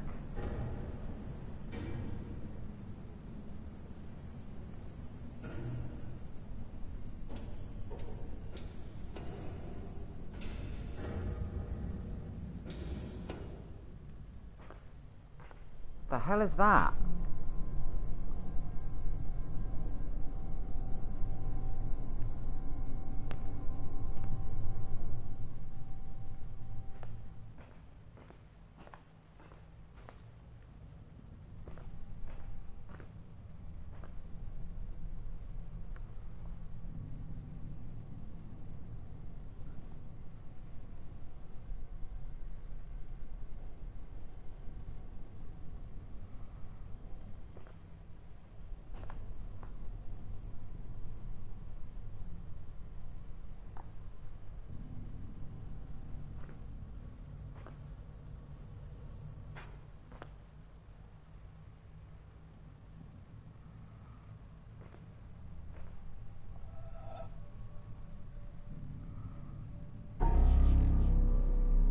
Oh, oh look.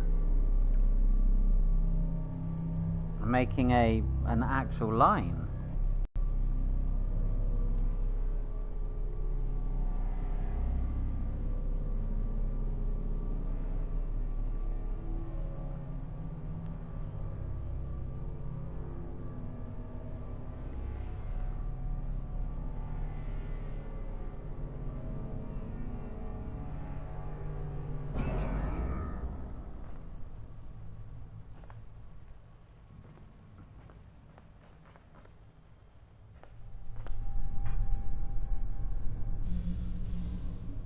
Okay, there's puzzle there. There's one inside that as well. Oh, there's ones there.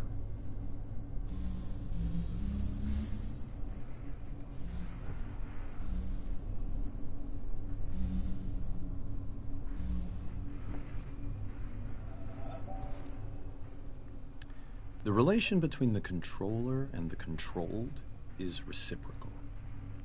The scientist in the laboratory studying the behavior of a pigeon designs contingencies and observes their effects. His apparatus exerts a conspicuous control on the pigeon, but we must not overlook the control exerted by the pigeon. The behavior of the pigeon has determined the design of the apparatus and the procedures in which it is used. Some such reciprocal control is characteristic of all science. As Francis Bacon put it, nature, to be commanded, must be obeyed. The scientist who designs a cyclotron is under the control of the particles he is studying. The behavior with which a parent controls his child, either aversively or through positive reinforcement, is shaped and maintained by the child's responses.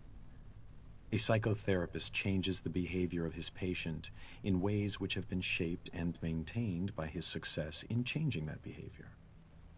A government or religion prescribes and imposes sanctions selected by their effectiveness in controlling citizen or communicant. An employer induces his employees to work industriously and carefully with wage systems determined by their effects on behavior. The classroom practices of the teacher are shaped and maintained by the effects on his students.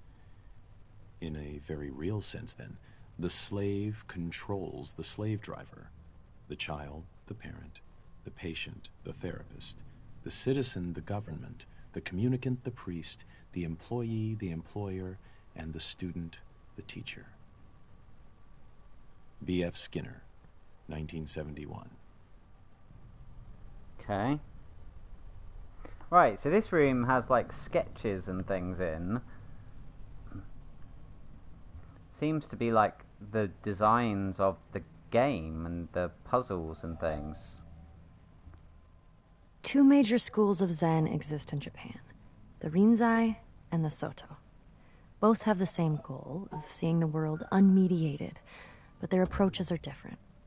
In the Soto school, the emphasis is on quiet contemplation in a seated position without a particular focus for thought. The method in the Rinzai school, however, is to put the intellect to work on problems that have no logical resolution. Such problems are known as koans, from the Chinese kongan, meaning public announcement. Some are mere questions. For example, when your mind is not dwelling on the dualism of good and evil, what is your original face before you were born? Others are set in a question and answer form, like, what is the Buddha? Answer, 3 pounds of flax, or the cypress tree in the courtyard, to name but two of the classic responses. According to tradition, there are 1,700 such conundrums in the Zen repertoire, and their common aim is to induce a kind of intellectual catastrophe, a sudden jump which lifts the individual out of the domain of words and reason into a direct, non-mediated experience known as satori. Zen differs from other meditative forms, including other schools of Buddhism, in that it does not start from where we are and gradually lead us to a clear view of the true way of the world. It is not a progressive system in this respect. The sole purpose of studying Zen is to have Zen experiences, sudden moments, like flashes of lightning, when the intellect is short-circuited and there is no longer a barrier between the experiencer and reality. David Darling, 1996. David, darling. Okay, night dude, I'm calling it a night. I'm gradually falling asleep. Hope you enjoy SummerSlam. Yeah, to be honest with you, I'm thinking I might knock this on the head, you know, because we've been going for 3.5 hours. And I think that there is one last set of puzzles to solve that we've got to somehow get down this, to the bottom of this, like, hole. And as you can see, there seems to be other floors. so I don't think that this is going to be finished right now. So I think I might call it, and then we'll do one final one, because this section is indeed called the end. It's literally just like a lot longer than I was anticipating. I thought it was going to be activate all the lasers, something will happen, that'll be the end of that. I wasn't expecting it will open up a secret room, which will then lead to a whole bunch more puzzles leading deep into the center of the earth. So I think I'm going to knock it on the head. Plus I'm busting for the toilet, to be fair, and I need to sort out some dinner. I haven't eaten anything or anything like that. So I hope you guys don't mind, and hopefully you will return for what will be the last episode, and it will probably be much, much shorter than this one, because we won't have long philosophical movies to watch and things like that. But thank you so much for joining me. Thank you so much for staying for the duration, HP Zane and Zoe. Hopefully you're still awake, and whoever else is still here, as Lou maybe. And those of you that are watching this video, thank you for watching too. Please hit the like button, let me know that you enjoyed this, and also to comment, that you can leave comments on the video to let me know your thoughts. Subscribe to the channel if you haven't done so already. I should have been saying this throughout, periodically, about subscribing and liking and everything like that. Go into my description box for the link to my Twitter, so you can follow and chat to me on there, and also my donation mediums. If you feel like contributing to the upkeep of the Geek-Dom and giving me the opportunity to do bigger and better things, then please feel free to drop me something in my donation mediums, but you're under no obligation to do so at the same time. Lou says, don't mind at all. This was super intriguing. My in-laws enjoyed the conspiracy-like videos. Oh, that's really cool. I'm really pleased to hear that, man. I'm glad to have been able to bring a little bit of enjoyment to them through my live stream, so thank you. Have a great night, everyone. Well, everyone, there's not really many of us left, but I appreciate the sentiment, Lou. So thank you very much for being here, guys. Thank you very much for those of you that have watched this video, for the slog that it is for 3.5 hours. And hopefully you got some measure of enjoyment out of it. Good night. Night, Zoe. And Lou says, you are our dinner time entertainment pro. I appreciate that, man. I really do appreciate that. Right, I'm going to catch you guys later. So you all take care now. Bye-bye.